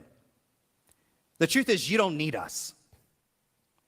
But what I want you to know is that, need us or not, we are committed to building a great wall of Christian Zionism all over the world to push back the forces of anti-Semitism. But that also includes educating well-meaning Christians on our own history of Christian anti-Semitism. So, like I said, clearly what this is coming down to is the fact that they just simply do. This is true. Nate says, now that's what happens when you fuck around with either side. They'll throw you under the bus. They'll lie and say shit about you. Generally speaking, that's true. But it's my experience that the right is so much worse than the left. When I left the left, I even do this. I literally go undercover at leftist events and secretly record them and release the audio. The left knows who I am. They have me blocked on everything. They look for me at their events. The reason I bring this up is the left actually comes after me relatively little. They have once or twice, they'll say shit about me online every now and again, but it's really nothing in the grand scheme of things, and I don't even notice it. And this has been true the entire time ever since I left the left in 2020. The right tried to fuck up my life to the point where there was a group of people on the right that was literally plotting to harass me until I killed myself. And the reason I found out about this was because someone defected from the group and came and told me. And so the right is psychotic about this stuff. It is so much worse on the right than it is on the left. And it's not even close. And this has been my experience consistently for years and years and years. Every hit piece that's ever been planted about me has come from the right. Every single one. the left, at least when they're posting stuff about me, it's kind of accurate. It's like, I'm going undercover at their events. I'm recording them. I'm talking about their content. It's like, maybe they're not happy about it, but at least they're putting accurate information. The right has lied about me so many times, I have lost count. Do not like Christians who will not say that they put Israel first, okay? Everything else is just a song, a dance, a lie, a smear, a well-funded effort to take down people because they do not want people who are just Christians, not Christian Zionists, because I find the two terms to be utterly oxymoronic, if I'm being frank with you. A political ideology where you have to pretend you don't care about the death of children because somehow the ambitions of Bibi Netanyahu in the Middle East mean more. That, to me, it seems a bit backwards, I would say. And it's not something that I'm ever going to agree with. And so if you're upset that I have influence and you think that by writing more hit pieces on me and more smears about me and pretending that I'm leading an army of people to attack Jews, by not asserting that I will do anything to defend Bibi Netanyahu, I would say that you should at least try to time these attacks better than the Lenten season every year. So what's going on at the Daily Wire? What is going on at the Daily Wire that this seems to be something of a fixation for them right now? I cannot figure out. We have gone our separate ways. We have agreed to disagree. I do not understand why, if you have signaled to the public that my morality and my beliefs are so incompatible with your holier beliefs, why you feel the need to keep discussing my ideas, why you feel the need to keep subtweeting me, why you feel the need to retweet articles that call me an anti-Semite. Your feelings about me have been made perfectly clear. Yeah, Candace is 100% right about this. And I said this earlier. If you don't like someone, just stop listening to them and just stop talking about them. They'll go away, I promise. If you actually don't like someone, if you actually think a person is crazy, if you actually think a person is a narcissist, if you actually think that that a person just like has these insane ideas, just stop talking about them. There are people on the internet that I loathe, that I don't want anywhere near me, and they are and some of them are very popular people. It's not as though they don't have clout and an audience. And you know what I do? I don't talk about them all the time. You guys don't even really know the true list. You know some of the people I don't like on the internet, but you like the really toxic people, you have no idea. Because I block them on Twitter. I make sure I don't interact with them. I don't watch their content. I don't talk about them because I don't want to be anywhere near them. If people really thought that Candace Owens was that crazy, that psychotic, that emotionally unhinged, that much of a horrible anti-Semite, they just shouldn't talk about her. And by the way, there are people on the internet who talk about the Jews in a way more toxic way than Candace Owens ever has or ever will. And they're on Twitter all the time, and they're not hard to find if you know where to look for it. So don't even tell me that this is about anti-Semitism, anti-Semitism, anti-Semitism, because you can find way more controversial shit every single day on Twitter that dwarfs Candace every single time. Don't understand it. I've said I'm not folding. I'm not bowing to it. I'm not fighting it. I hope every person who agrees with you, as I said, supports you and supports your tweets. What is going on at the Daily Wire right now? Okay, I'm going to show you this Jeremy Boring tweet. Actually, before this, what we'll do is we'll read a couple of these advertisements before we get into his tweet about Christ is King. Hang on, I'm gonna run to the little socialist room, but because I appreciate what Candace Owens is doing so much, I'm gonna let the ad run while I go to the bathroom. So everyone take a break, and I'll let Candace read. I normally don't let the ads read on the channel, but I need to pee. So I'll be right back, and I'm gonna let the ad run, and you guys can either listen or not. But support Candace. And the way that he. But the reason I want to let the ad run, honestly, Candace has balls for doing this, and even though I don't personally like her, and she blocked me on Twitter because I was right and she was wrong, I still do think people should actually support her in what she's doing, because what she's doing takes balls, and she's fighting a free speech argument that is going to impact all of us. What Candace is doing is a free speech argument that is going to impact all of us. So it doesn't matter if we personally like her. Right now, we have to put on our big boy and girl pants and, you know, make sure that she's supported and all that stuff. All right, I'll be right back. Is again giving us a Twitter sermon on what it really means and the people to watch out for. First, I want to remind you guys about Nimi Skincare, because you know it is never too late to continue embracing positive change in your life. If you're ready to maintain that new year, new me momentum, then you can look no further than Nimi Skincare. From gentle formulas to luxurious treatments, Nimi offers everything you need to keep your skin glowing. And right now, if you use code Candace10 at checkout, you will enjoy 10% off your order. Whether you're pampering yourself or surprising a loved one, now is the perfect time to try Nimi's transformative skincare at a great price. Nimi Skincare isn't just another beauty brand, it's a celebration of faith, family, and freedom, proudly made in the USA. Looking for something extra gentle? Nimi's clean, fragrance-free formulas are ideal for sensitive skin and those seeking a pure approach to self-care. Use code Candace10 today at nimiskincare.com, Nimi skincare.com, promo code Candace10, and save 10% on your purchase. Give yourself or someone special the gift of glowing, refreshed skin, and keep that fresh start feeling going strong well into 2025. That's nimiskincare.com, promo code Candace10. All right, let's bring up Jeremy Boring's tweet about Christ is King. He says, there's no effort on the American right to prevent Christians from declaring the truth that Christ is King. There's no effort, guys. There is an important effort to encourage Christians to be discerning about the motives of some malefactors who would exploit the language of faith in order to foster evil. There is a reason Jesus Christ the King says that not everyone who calls him Lord will be saved. There is a reason an entire commandment warns against carrying his name in vain.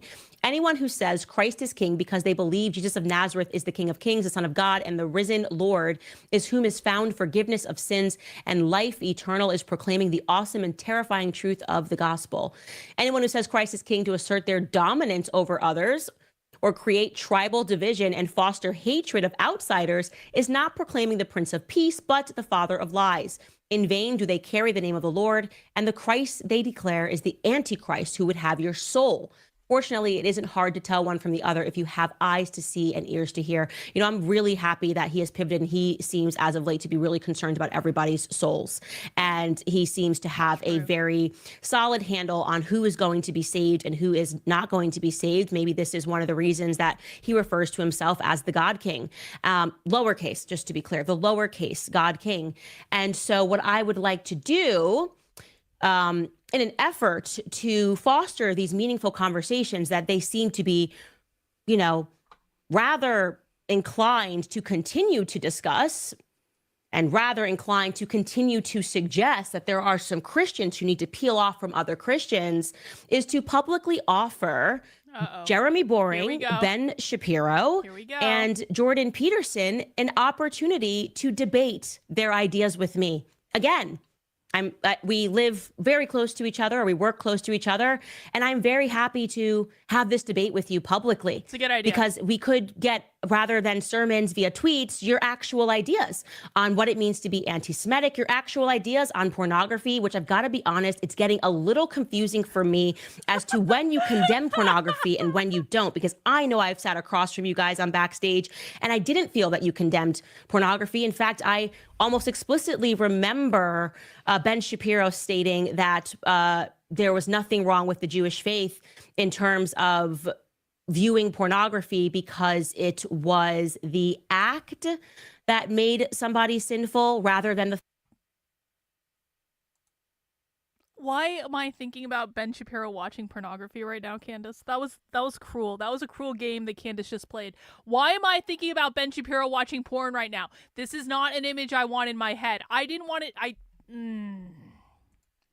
Other Jenny, thank you for contributing to the beer fund, Other Jenny. Thank you. Cheers to you. I definitely needed after that that mental image that Candace gave me. Appreciate it. Guys, if you want to send in a super chat to help me stream with you and justify spending this time with you on a Friday afternoon while we're drinking beer and having a good time, please feel free to do so. If you don't want to, that's fine too. Just hang out. Mount the like button if you would be so kind. Thought, right? The thought and not the deed, if I'm correctly quoting that.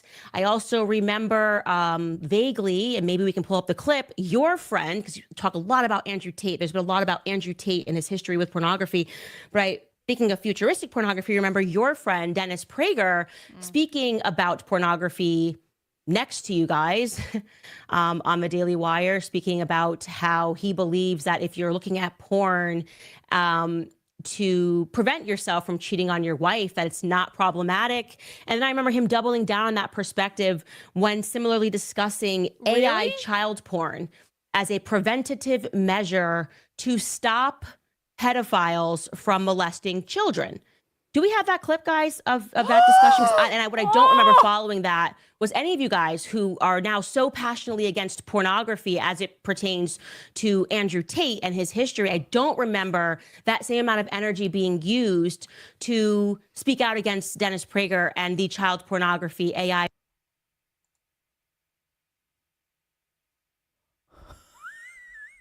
Candace is not fucking around, and I'm living for it. Pornography discussion. Do we have that clip of him? Okay, so let's first show the one of him speaking with Matt Fradd about AI child porn. Speaking of pedophilia, suppose a man says, I view animated child porn.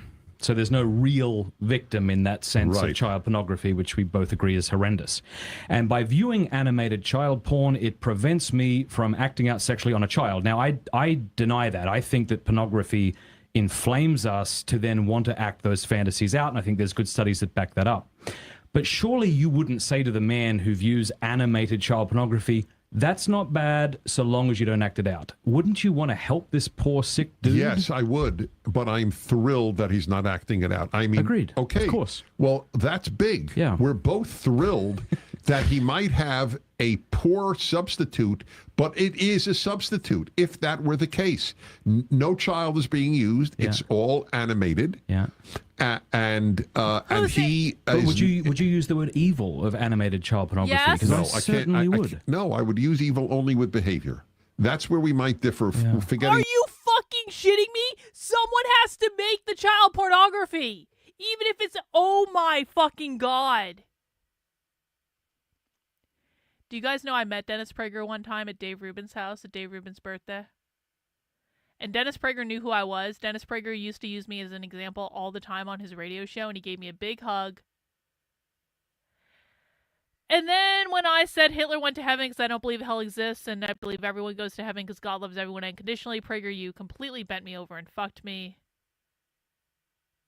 Because that's just the type of guy Dennis Prager is, but like I didn't know it was this bad. Wow. Yeah, he is very tall. He's a big guy.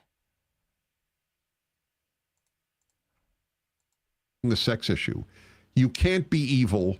You didn't do evil if you thought evil. You did evil if I'm if you masturbating committed. to animated pictures of pornography, I'm not doing something evil. That's correct. Yeah, I think that's despicable. Yeah. Really? Yes, of course.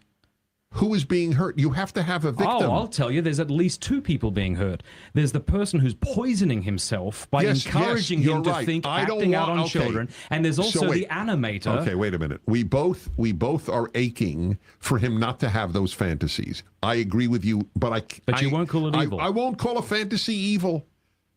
There's too much real evil on Earth for me to start being Is Dennis Prager projecting that he has fantasies about kids? This is a hypothesis. I'm not making any accusations, but it kind of seems to me like Dennis Prager might be projecting that he has fantasies about kids, and he's trying to rationalize for himself that it's totally okay that he has fantasies about kids because he's not actually doing it. Am I just... I know I'm a humble psychologist. But Everyday Therapist says I might be right, and she's a pretty good psychologist as well.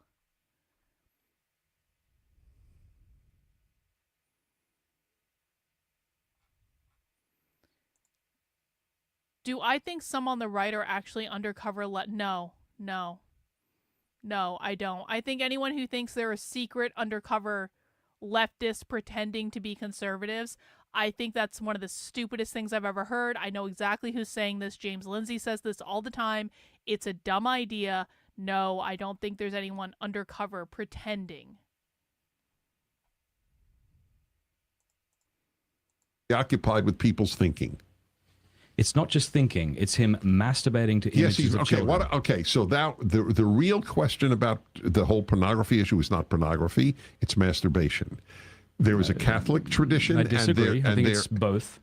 I think both masturbation is evil, but I think pornography is a greater evil. Okay, so I don't think masturbation is evil. Again, I am not exactly monitoring your tweets and discussions, but I just don't remember you guys being so vociferous about this clip. And to the contrary, I remember there being almost a wall of silence. And again, if I'm wrong, I'm happy to correct it, because I invite you guys to have this discussion about pornography, since this seems to be one of your gripes. And I'm a Catholic, so my opinions have always been consistent on this. And I totally agree with Matt Fradd regarding his perspective that AI child porn, even if it's AI, would be tremendously harmful to our society, even though there would be no real victim. I think there would be some real victims. I remember him stating this, that he had this viewpoint about pornography on the Daily Wire platform, actually. I think we have that clip. Take a listen. Looking with lust is not a sin in Judaism. What's the stance on pornography? So pornography, when I'm asked this question... Just to put you on the spot. You did indeed. Okay, so my answer, when it's raised on my radio show, I have a male-female hour, and I'm very open about sexual subjects. I always ask, if a wife calls me and says, my husband looks at pornography, I found on his computer, I have one question. How is your life of intimacy with your husband? Is it good? In other words, is the pornography in lieu of you or in addition to you? And I know this is not a religious answer, and I'm not even giving a religious answer. I'm giving what I think is a moral and realistic answer. Men want variety.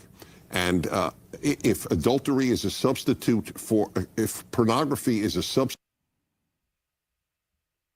No, I'm not going to say what I was thinking. No, substitute for one's wife, it's awful. If it's a substitute for adultery, it's not awful. That is my unpredictable answer. Well, there is a clinical rule of thumb that's akin to that, I would say. If you're trying to decide clinically whether someone's partaking in a habit, say use of alcohol, has reached the threshold of clinical significance, one of the things you do is ask the person you're assessing, is it interfering with your employment? Has it got you in trouble with the law? Is your family complaining? Does it stop you from doing other things that you should be doing? And so the judgment isn't the use of the forbidden substance itself. It is in some sense consequentialist. And I'm not saying that that's an absolute, but it is a hallmark of clinical judgment.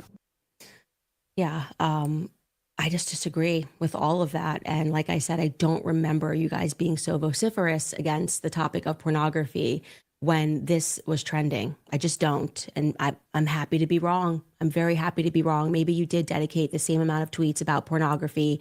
And you also said, like you've said it to others, anybody who platforms or speaks to Dennis Prager, after this, she'll be blacklisted, whatever the whole song and dance is.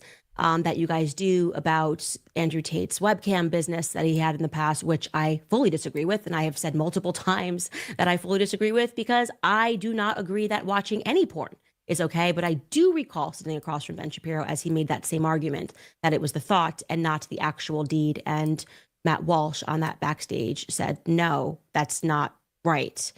So let me know. I'm just saying it just seems like you guys have a lot to say about me. In fact, speaking of Jordan Peterson, who's not a Christian at all. Oh, here we go. But is a clinical psychologist. He contributed today, and here's what he had to say about me, because obviously the issue. This tweet was absolutely insane. It is so sad for me. If people haven't seen it yet, we're obviously going to watch it. But it is so sad for me what Jordan Peterson has become, because Jordan Peterson was a role model for so many young men. And it's like, I posted the image of the tweet yesterday, and I just said, Jordan Peterson is insane. And I started getting all these comments from people, like younger men, who had listened to Jordan Peterson's content and who had learned from Jordan Peterson's content, and Jordan Peterson made their life better. And they were like, I can't believe this is what it's come to. And I was like, it's okay to have, if someone has inspired you in your life, and then later on, they turn into just a ridiculous human being, it's okay to kind of still hold on to the parts that were inspiring, while also acknowledging that They're not in the same place anymore. For example, there was one point in my life where James Lindsay was deeply inspiring to me. I admired his work. I thought he put information together really well. I admired his presentation style. I admired his hustle. He was turning out so much content on the left at some point. He doesn't do any of it anymore. But there was a point in his life when James Lindsay was very inspiring to me, and he absolutely inspired the direction I took my work, and now I've way surpassed him, and I'm way better than him, and my content is way better than his. And he can cry all about that about all he wants, but that's just the truth. Anyway, James sucks now, and he's an insane human being now, but there was a time when he was good. And so the same with Jordan Peterson. Jordan is insane now. Both of them have been sucked into the mouth of madness. If you stare into the mouth of madness for too long, it's going to consume you at some point. I will probably be sucked in at some point in my life, unless I continue meditating a lot and, doing psychedelics and stuff like that. But it's okay. It's okay to hang on to the parts that were inspiring, and it's okay to let it go when the person goes insane. Issue here is me saying Christ is king. It's totally me saying Christ is king that is problematic and is going to break the psyche of Christians if they don't realize that when I say it, it's an evil, even though I've never shouted the phrase Christ is king at a Jew in my life. But we're going to keep beating up this idea. We're going to keep pretending there's this boogeyman. That's just never happened. It just factually has never happened. And you're trying to conflate commentary on the internet to make it fetch, to make it seem as though it's happened. It never once took place. Okay. I say Christ is king because I know that Christ is king, and I know that Christ is truth, and I know that Christ is light. And I knew now, like I knew then, that attacks against Christ and those who don't stand up for him and allow this little chipping away at our faith to happen, I know that those attacks won't stand. A lie cannot defeat the truth. That has been a lesson since this entire year, since I have left the Daily Wire. I have learned that the smears, the lies, the libel, the things that have been said about me in the press after surviving it, which seems to me to be the issue here, is I survived it. Yeah, it is the issue. I knew that it wouldn't stand because it wasn't true. I have no hatred in my heart towards Jewish people. I have no hatred in my heart towards Christians. I have no desire to divide Christians. I have a desire, I hope, for Christians to come to the fullness of truth. I hope that Christians, and I hope that this discussion will wake... Listen, Marta, I know you're new here. You said you were new earlier. I actually think this is an interesting perspective to have, because it's like you're living in chronic pain and you watch this stuff as an escape from your pain. And so, like, what might be painful to someone is, like, entertainment to someone else. And sometimes that might seem cruel to the person if you're watching this as entertainment because you have a legitimate problem, and this is not a legitimate problem. What is going on with Jordan Peterson and Daily Wire and all this bullshit, it's a real problem in Candace's life, I guess, because they're lying about her. But, like, in the grand scheme of, like, contrived problem to actual problem, chronic pain is going to be on the end of actual problem. Internet drama is going to be on the end of contrived problem. And so it's like, it's all about perspective, right? And this is something I learned about being canceled on the internet. It's like, in the grand scheme of things, something might seem really painful to me, but to other people, most people don't really care. They might watch it as a curiosity or something like that, but they don't really care. There are like real problems in the world, up many Christians to what Christian Zionism really is, which I believe is the abuse of scripture to get people to align with what has always been a political party. Jews did not support the Zionist movement when it began. That's a fact. Historically speaking, Jews worldwide did not support the Zionist movement. And in the moment right now, there are Jews who do not support the Zionist movement, and they're told that they're not Jews, which lets you know that it is not a faith. It is not a faith. It is a political party. Yep. That is my belief, and it is not subject to change because I'm being smeared again by Barry Weiss's The Free Press. So let's get to Jordan Peterson's tweet. Let's see how he has weighed on this as a non-Christian. Jordan Peterson writes, Candace Owens, a true pharisaical pretender. She vociferously proclaims her devotion to Christ for no other reason than to elevate her perceived status. Her outrage is designed not to shout the truth from the rooftops, build bridges, or make peace, but to subvert Christianity itself with its new force to her own purposes. She is literally using God's name in vain. There are few more unforgivable sins. I want to again remind you, he is not a Christian. He does not accept Christ. I was just going to say exactly the same thing. Like, Jordan Peterson has some balls saying there are few more unforgivable sins than Candace Owens saying Christ is king in a way I don't personally approve of. There are few more unforgivable sins? You really think that God is mad that Candace Owens is saying Christ is king and telling people not to watch pornography and trying to achieve some sense of justice in the world for people that she believes has been wronged, like the USS Liberty guys or like, Brett Cooper, any of these things? You think God looks down on Candace Owens and perceives that to be an abomination? I don't. And I don't even like Candace Owens. I think Candace Owens is a narcissist. And she blocked me on Twitter because I was right and she was wrong. But you know what? I think God looks at Candace Owens and God sees someone that is living in their purpose. God sees someone that has truly embraced their experience, for better or worse. God sees someone that's probably learning a lot in this lifetime. And I think God looks at Candace Owens and smiles. Because Candace is who she is, man.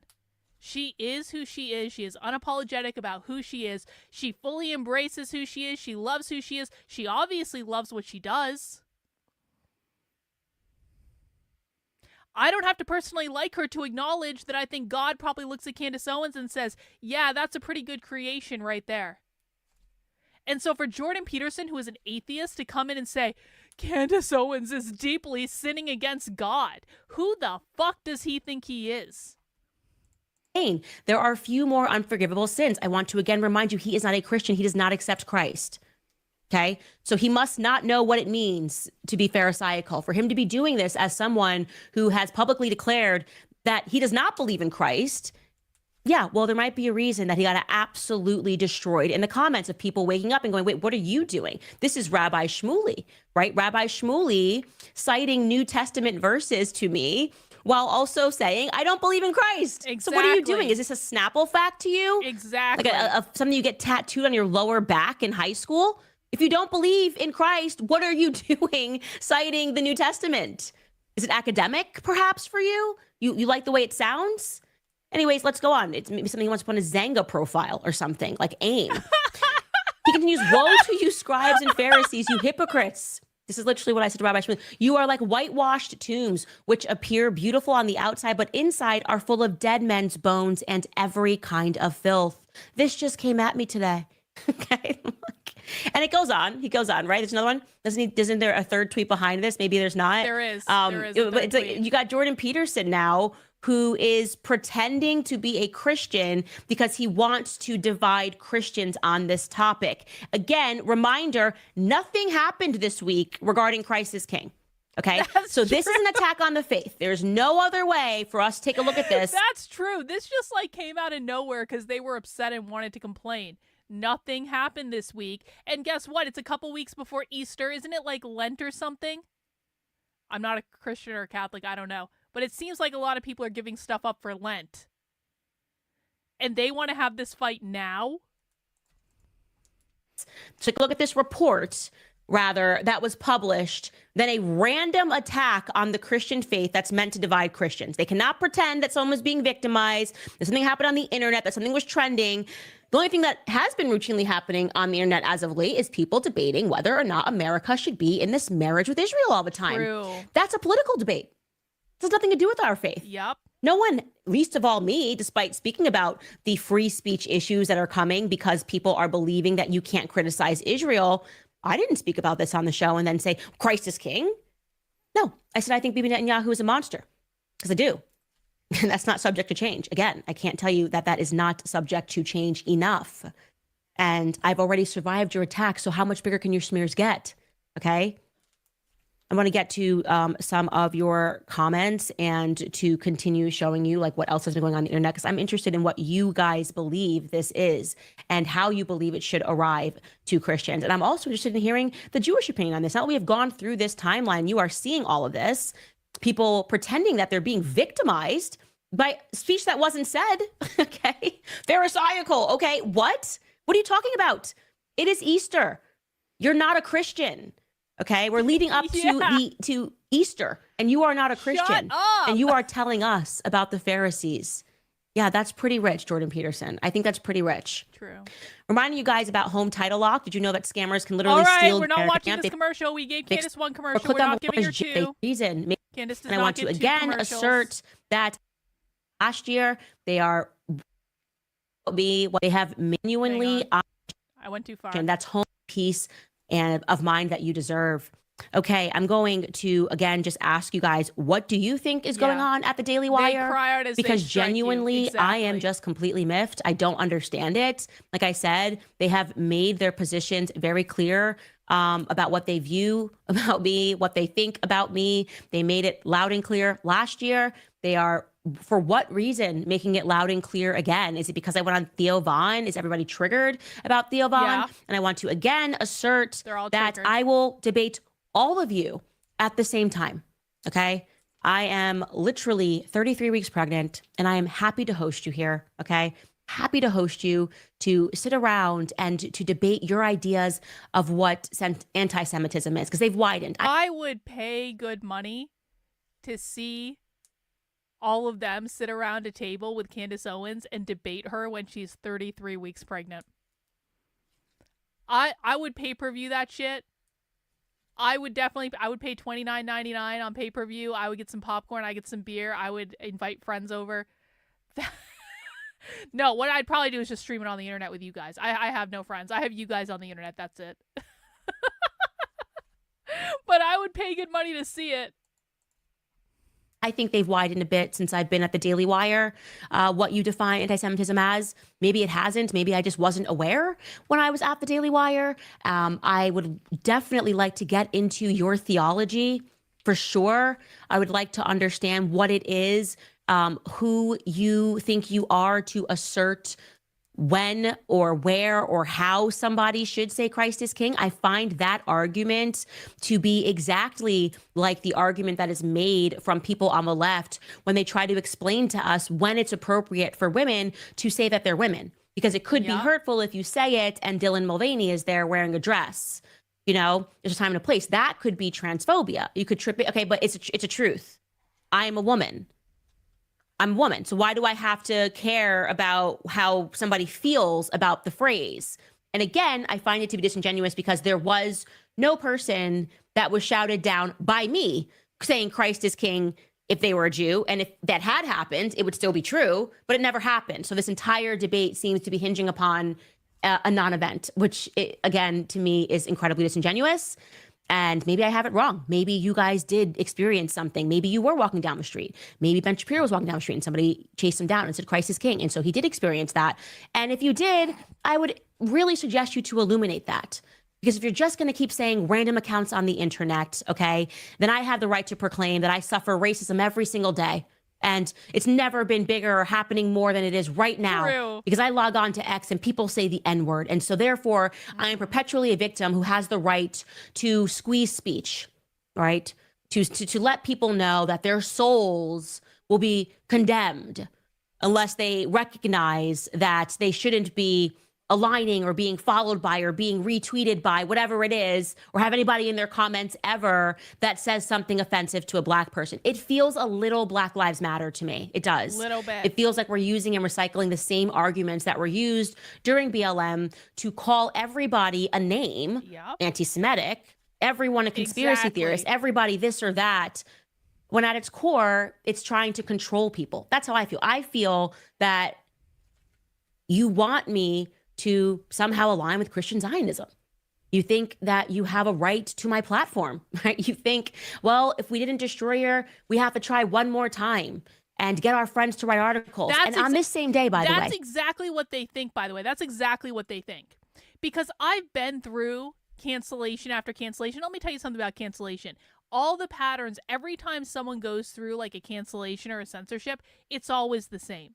So I don't compare my experience with being canceled on the internet to the level of Candace Owens. She's gotten it way worse than me. I don't compare my experience with getting canceled on the internet to the level of like Nick Fuentes. He's gotten it way worse than me. I'm not saying the scale is the same, but what I have experienced is exactly the same pattern that Candace Owens has experienced, is exactly the same pattern as Nick Fuentes has experienced, is exactly the same pattern as it rolls out every single time this happens. I paid very close attention to this. I want to write a book about this someday. I want to write a book about, like, what is the pattern that happens when someone is being targeted for cancellation on the internet? Because it is fascinating. You can look at almost any case where this shit has happened, and it's always the same. The reason I say that is when you get canceled on the internet, they put you through a barrage of bullshit. They throw everything they fucking can at you. They drag every fucking smear out of the closet. They take things and they twist them out of context. They say you said things you never said. They say you did things you never did. They find people who knew you who will lie about you because they didn't really know you that well. They weren't actually friends with you, but they'll pretend to be friends with you to give false quotes on the internet. They'll do hit pieces about you. They throw every fucking thing that they can at you. And the goal of doing that is to get you to shut up and go away. The goal of doing that is to silence you and to make it so no one wants to listen to you, so you can't build a platform and you can't build any influence at all. A lot of people don't survive this because when they're doing it to you, it sucks. And it sucks really, really, really, really badly. But there are some people who do survive it and they get to the other side. And when people survive it and they get to the other side, the people who tried to cancel them, they get even more insane because they failed. They failed. They failed to shut you up. They failed to silence you. They failed to get you under control. But the thing is, when they tried to cancel you the first time, they threw basically everything they could at you. They threw everything they could. They blew their load. And now they've got nothing left. So once you get through like the initial attack and you weather the storm and you get through to the other side, there's nothing that they can do to you except bring up literally the same old bullshit again and again and again and again and again, and the same old arguments again and again and again and again and again. And they might package them a little bit differently, but guess what? You deal with it differently after you've been through the storm than before you've been through the storm. That's what they did to Candace Owens. That's why that's why this Christ is King thing is coming up. They tried to cancel Candace. Candace went through the storm. She said, fuck off. I'm going to do what I want to do. I'm going to say what I want to say. And I'm married to a British aristocrat. And I can say and do whatever the fuck I want. And I'm 33 weeks pregnant. And fuck you. She got through the other side. She said exactly what she wanted to say. She did exactly what she wanted to do. And now they're so pissed off that they can't get her to shut up, that they're grasping at these straws. Look, we did a study at Rutgers about how Christ is King is anti-Semitic. Out of nowhere for no good reason. It's going to get worse for Candace, but it's like, I actually think ultimately Candace has already won and the Daily Wire has already lost. And now it's going to be like, how low is the Daily Wire going to go? Because here's the other thing. The more that they attack you when it's not working, they start to go lower and lower and lower and lower and lower and get more and more and more and more insane. And so it's like, you're going to really see the mask come off because Candace is going to keep saying, fuck you. They're going to keep coming at her. And the attacks are just going to get more and more ridiculous. That's my prediction anyway. So you got Jordan Peterson, you've got Andrew Klavan, you got Ben Shapiro retweeting Chris Rufo. Look at this in the Daily Beast. Same day, guys. Same day. Oh, why MAGA must expel. This is their new position. We must expel. And they all feed content to the Daily Beast too. You guys have noticed this, right? The right wing always feeds content to the Daily Beast and U.S. News and World Report. Always. Every single time. Why the fuck are they talking to the Daily Beast? The Daily Beast is a progressive rag. We must separate. We need the field Negroes and the house Negroes. We must expel the pot. And by the way, they're all pissed off at Tucker Carlson too. If people haven't gotten wind of this, they're all pissed off at Tucker Carlson. And Tucker Carlson is going to be next on the list. And I hope Tucker Carlson tells them all to fuck off. Because Tucker Carlson has more money than all of them. And he doesn't owe anyone an explanation. Anyway, I'll shut up now, I promise. Podcast Pied Pipers of Antisemitism. And it's a picture of me and Tucker Carlson and Andrew Tate. And also mentioned in this article is Ian Carroll, who was just on Joe Rogan. And he's got to be expelled. Carroll. He's not even MAGA. He's not even MAGA. And he's already got to get expelled, guys. And all you have to do is listen to people who didn't support Trump, who are now MAGA, and are telling you that here's who you must expel so that we can become what? So that we can become who? Yeah. Who wrote this article, by the way? Pull that back up. Who was this article written by? Daniela Greenbaum Davis. Again, this is another Jewish person who is leaning into this and Jews. attacking people and pretending that everyone who is not allegiant to Israel is problematic and must be expelled. Okay. This is a very obvious attack. Okay. And this is what leads to people having theories about coordinated power behind the scenes, because this couldn't all have just happened on the same day magically. It just couldn't. I don't think it could have me, but I'm a conspiracy theorist, whatever it is that you want to call me, for saying Christ is king, and also for not worshiping and falling on my hands and knees to worship Bibi Netanyahu. Okay, whatever. That might make me, I don't know, a real Christian. Okay, let's get into some of your comments. I really want to see what you guys were thinking about this, what is going on. Again, the offer stands. I would debate all of you at the same time. Little old me, ready to deal with your impenetrable. Isn't this a Saul Alinsky tactic? I mean, oh gosh, Catherine, I haven't read Rules for Radicals in a minute. It certainly sounds like a Saul Alinsky tactic. So you're probably right about that. Appreciate the super chat. Logic and fortitude and clarity on these matters. Anytime. Let's do it. I think actually Andrew Klavan specifically said he shouldn't even debate because he's so smart and above it. I think it's like you could bring up his exact tweet, but at the beginning of his tweet, he'd certainly said the problem with arguing with anti-Semites is that they are genuinely as stupid as bricks. We're not even worth having the argument with. If they're as stupid as bricks, then why are you even commenting on them in the first place? I would like to challenge you, Andrew, to just a debate. A healthy debate about your ideas.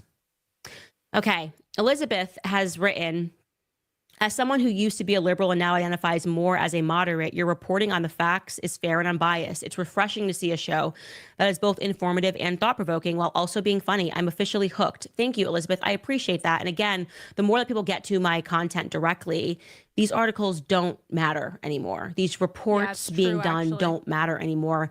It just catalyzes the destruction of people who lie.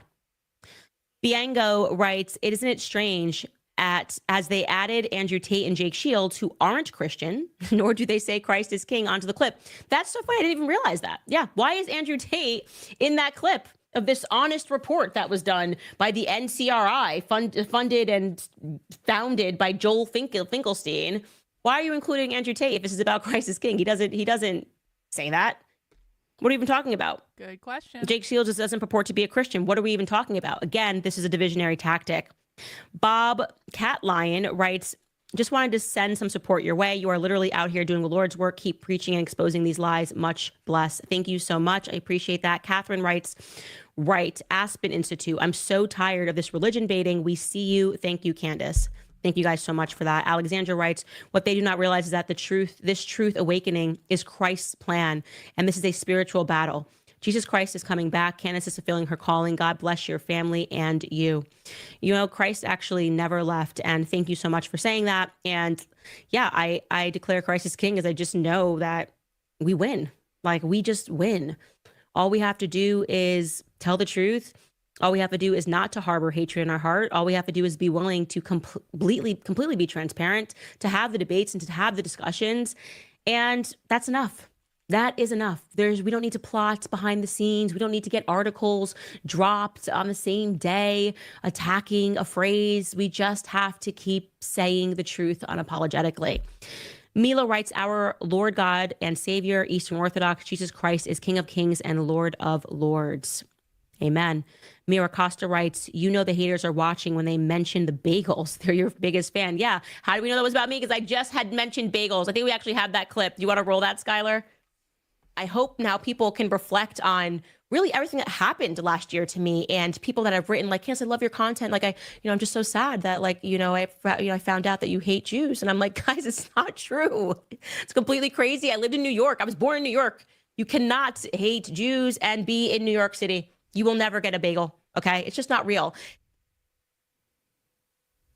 So there you go. That was, like I said, it was not subtle when Andrew Clavin had mentioned that. And yes, to someone in the chat that is saying, Andrew Tate is not Christian. Yeah, that's the point. He's not Christian. Like, why would I do it? Like, if he was purporting to be Christian and was posting long sermons on X about what Christians needed to do, it would be problematic. But it's like me, Harvey Weinstein's not a Christian. Like, I'm trying to free him from prison. I don't agree. Theologically, I do not agree with Andrew Tate, and I do not agree with Harvey Weinstein. Like, I don't know what to say to you. Like, duh. That should be self-evident by the fact that we are of different faiths. And you can still have conversations with these people, and you should always communicate what you don't agree with, as I've done with the Harvey Weinstein series. I don't agree with a lot of stuff that he did. I also don't believe he is guilty of the crimes which he is locked up in prison for. And so I have a moral obligation, I feel, to show the public how the Me Too movement has been abused. Is that true? Do you guys think? Because Harvey Weinstein kind of seems like pretty smarmy and awful to me, and I don't know if I believe that. And what happened to Harvey Weinstein and his race and his gender and all that doesn't matter to me whatsoever. I just want to do the right thing because it's important to tell the truth. Maybe one day I'll get people to convert to Christianity, but I'm still in this, learning period myself, obviously, as someone who was newly baptized a year ago. And so I don't want to be one of these people that constantly gives people sermons. I just want to be able to live my faith out loud and to be able to declare whenever I want that Christ is King. One day I will be, though. I'll be ready. I'll be on the level of my husband. I'm going to read some more of your comments. First, reminding you, lastly, about American financing, because I know interest rates have dropped. No. The genius that God can happen before I give birth, and that's it. Okay, so this can happen. Baby's due in 7 weeks. Like I said, I'll sit across from all you big guys who know so much. You're a genius at psychiatry and psychology, Dr. Jordan Peterson. It's interesting to see in the comments how completely ratioed he was, because what does that say? And I have said nothing back to him, by the way. Nothing. By the way, Jordan Peterson blocked everyone on that tweet. Jordan Peterson blocked me a long time ago because I told him he should talk to Nick Fuentes, and I'm kind of like, you're a psychologist. You should be able to talk to anyone. Literally, it's like actually your job. Can't talk to Nick Fuentes. Blocked me for just saying Nick Fuentes' name. Fine, whatever. I don't really care. But I saw Joshua Lasik, who wrote the book Unhumans with Jack Posobiec, who Joshua is awesome. He knows his stuff. He's a great writer. I actually have learned a lot from him. He got blocked by Jordan Peterson for telling Jordan Peterson to say that Christ is Lord or something like that. It was something totally innocuous, basically saying accept Christ. Jordan Peterson blocked him for it. And it's I saw people posting all over the place. Jordan Peterson blocked me. He blocked me. He's blocking literally everyone.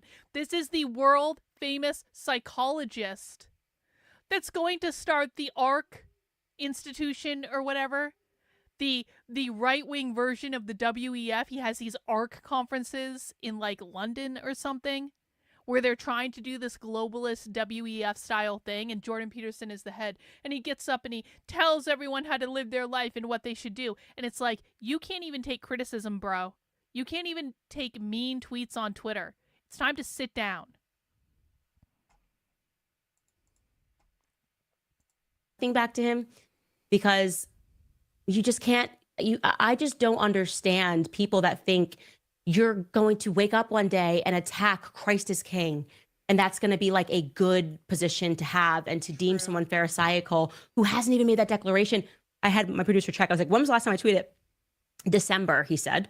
December. Oh, because it was Christmas. Like, okay. And the funny thing about this report is it says Candace Owens made the phrase go viral during Easter. Oh my gosh, there Christians go, like saying Christ is king during Easter and Christmas. What are we going to do? We've got an anti-Semitism problem. I mean, it's just ridiculous. And that's how the truth is, by the way. It defends itself like a lion. I didn't have to get petty with Jordan Peterson as he did his thread speaking about me, because people saw it and they were able to respond, and they were able to actually learn more about Jordan Peterson via that thread than Jordan Peterson was able to teach them about me.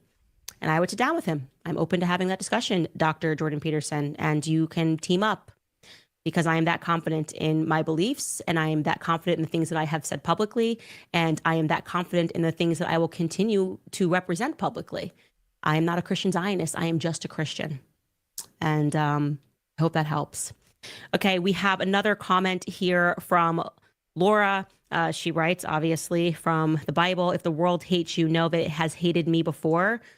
I chose you out of the world, therefore the world hates you. Yeah, that is such. John 15, 18, and 19. And she writes, you're doing an amazing job. Greetings from Costa Rica. Daniel writes, I could feel your rage in the beginning of the video and now feel it too. Thank you for fighting this fight for us. Porn is destroying my fellow brothers. You'll be getting more of my money. Thank you, Daniel. I really appreciate that. Candace Owens is spreading hate, writes Lori. What? Shocker. What I hear is just facts. Get it, girl. Jesus is king. Love you, Candace. Stay safe. We need you. Thank you so much, Lori. You guys, this is why I can't even be mad, because I just love you guys. And like I said, you guys got me through the last year. Obviously, my faith got me through last year. My husband got me through this last year. But also you guys who were just like, Candace, do not let this knock you down. We know who you are. We've been with you on this journey for a while. And if I didn't have the confidence of you guys knowing who I am and giving myself every single day, giving you guys pieces of me, letting you guys learn about me, I wouldn't be able to do what I do. I genuinely wouldn't be able to do what I do. You know, I totally get this, because again, like, I'm not comparing what happened to me on the same scale as Candace Owens. It's not on the same scale. But like, I will say that for the first year, when I was really undergoing like excommunication from the right because I was their Democrat who left the left darling, and then I told them to go fuck themselves and I wasn't going to follow their talking points anymore. Like, that first year was a living, breathing hell. Every day. Every day. And it got really bad. But after the first year, which I guess for me it more took like a year and a half, because it started in mid-2021 and it really ended kind of at the end of 2022. There was stuff going on in 2023, but like 2022 was like the big year. After that year, things only went up after that. I have a point about this that relates back to Candace. Things only went up. So that year really sucked. I didn't want to be on the internet anymore. I was getting attacked every day. I had people spreading lies about me every day. You could not pay me enough money to go back and relive that year again. I was all fucked up at the end of it. I was emotionally fucked up. I was physically fucked up. I didn't really know what I was doing. But then, once I got through it and once I got to the other side, that just strengthened my resolve to be like, I'm going to do and say whatever I want to do, because there's literally nothing you people can do to me anymore. You've done it all already. I survived all of it. Go fuck yourselves. I'm going to say and do whatever I want to do. Relating back to Candace. Candace has now gone through the year where they tried to get her in every which way they possibly could. They threw the kitchen sink at her. They did hit pieces on her. They did all this crazy shit. And now Candace is through to the other side, and now Candace can say and do whatever she wants. And I really think that it's going to be very interesting to watch what happens to Candace. Because, listen, I know for me, what they put me through lit a fire in me to where I will never allow other people to control what I say and do again. There are so many things that I did a couple years ago that I will never do again. I wonder what it's done to Candace. And she has so many more resources than me, and she has so much more money than me, and she has so much more, like, quote unquote relevance than me. And by the way, that's all fine. I don't want to be relevant on the internet. I want to be just enough relevant to be able to do what I want to do. But this could actually be really interesting to watch where Candace goes from here. Because she's going to want to channel all of that rage and frustration and anger into basically showing up everyone that tried to destroy her. So what is she going to do with that? And so thank you guys from the bottom of my heart. I'm incredibly grateful. Zachary writes, Tucker Carlson and Candace Owens, two of the most popular podcasters and promoters of truth. You both will explore any story, no matter where it takes you. I smell fear. Yeah, I'm always willing to be proven wrong. I'm willing to change my position. I'm willing to debate. I'm willing to debate.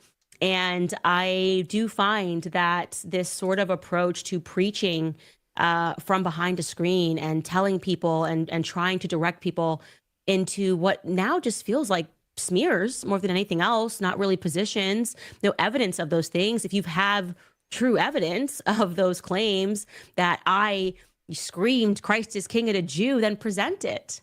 Present it. Stop doing these really long posts, mostly because most people have ADHD and can't even get to the bottom of these like Twitter sermons, you know? I think it's just easier to just make it short or do a podcast episode. I don't know. Mila, I've already read Mila's commentary. Love Queen writes, God bless you. It is because you tell the truth no matter what, and it's because you stand up for anyone whose rights have been trampled, just like the arrest of Mahmoud Khalil. This is what they are mad about. Thank you. Yeah, I find the timing to be interesting that I'm standing up for speech, and I have not pivoted my opinion on that at all. Defended it when it was the January Sixers, defending it now, but it's Mahmoud Khalil. And for some reason, when it was the J6ers, no one called me anti-Semitic. Now all of a sudden, because this guy's name is Mahmoud Khalil, it's anti-Semitism. I don't get it, and I don't care to get it, to be honest with you. It's my position, and I'm sticking to it. Lastly, Whisper writes, Candace, stay confident and principled. We support you.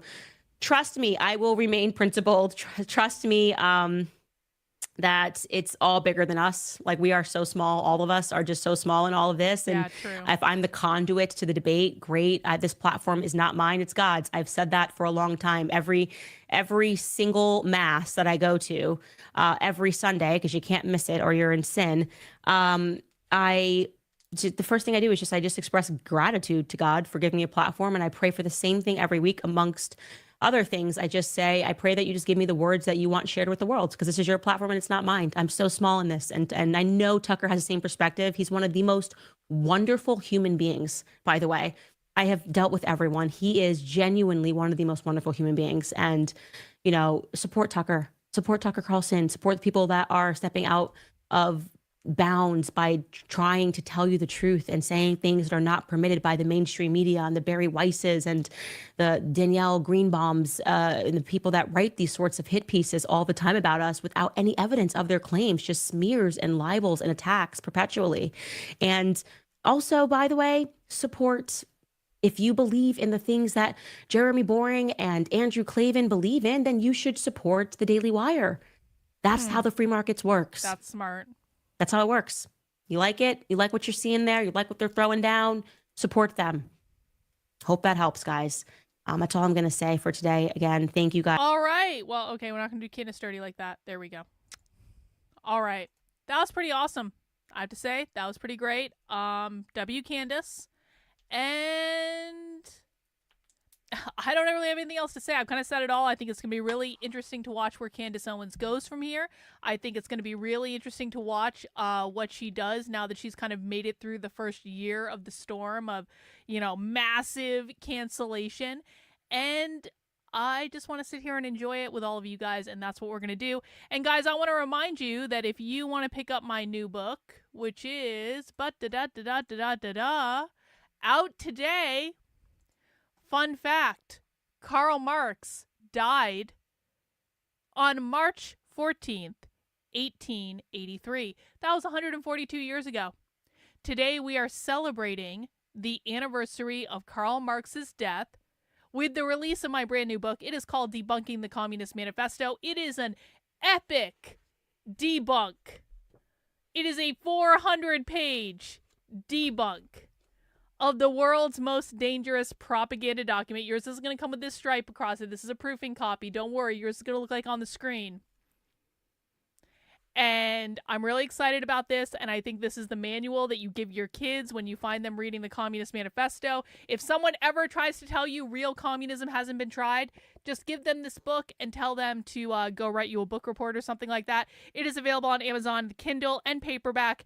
And I want to thank the members of the Red Menace Collective for supporting me in this work. If you want to get advanced copies of my book, advanced access to the chapters before they even become the book, members of the Red Menace Collective have actually had access to basically the full Debunking the Communist Manifesto for a while now. And so you can find that at redmenacecollective.substack.com. Sign up for $10 a month, $100 a year. You'll get access to all my book chapters as I'm writing them. I'm currently working on a new book, which is about the rise of militant queer activism with a group called the Mary Nardini Gang, which is really fascinating if you've never read it. And we're going to be talking a lot more about queer Marxism coming up, because that is my new obsession, or my old obsession, I should say. If you want to see the most dystopian stuff you've ever seen in your life, come on the queer Marxism journey with me. I will expose you to the most amazing abolish the gender nihilism, abolish the family nihilism. And when I say amazing, I mean scary AF, okay?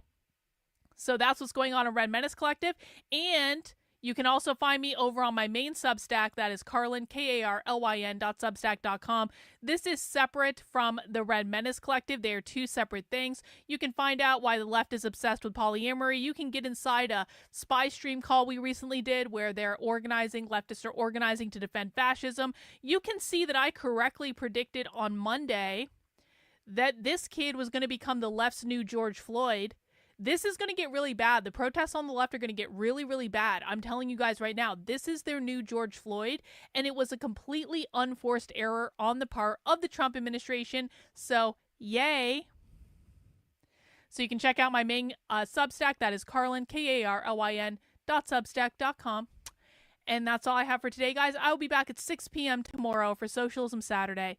That is all we have for tonight. Take care, everyone. We'll see you soon. Bye.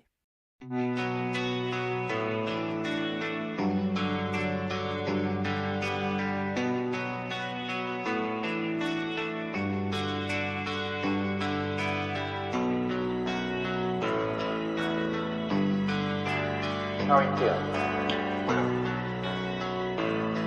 How long have you been here? 3 months, May 17th. And what brought you? That's difficult to answer.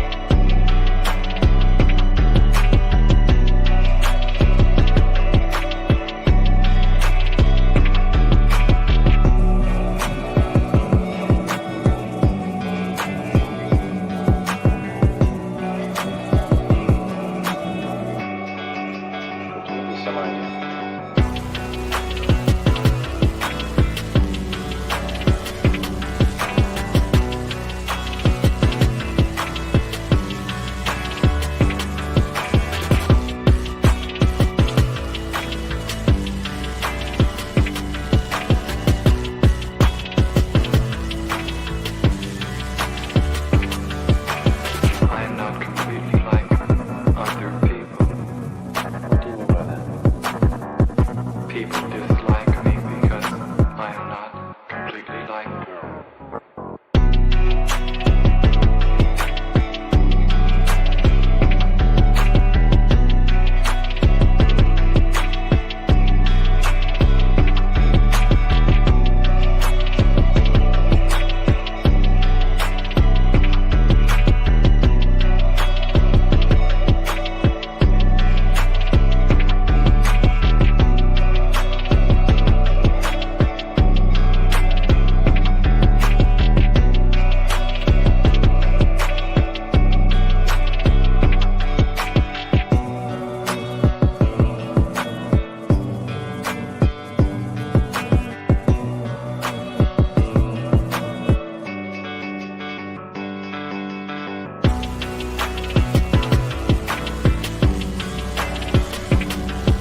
trying to do with your life? Play the piano for people. I'm not clear. How is it that playing the piano for people has eventually resulted in your being here in the hospital?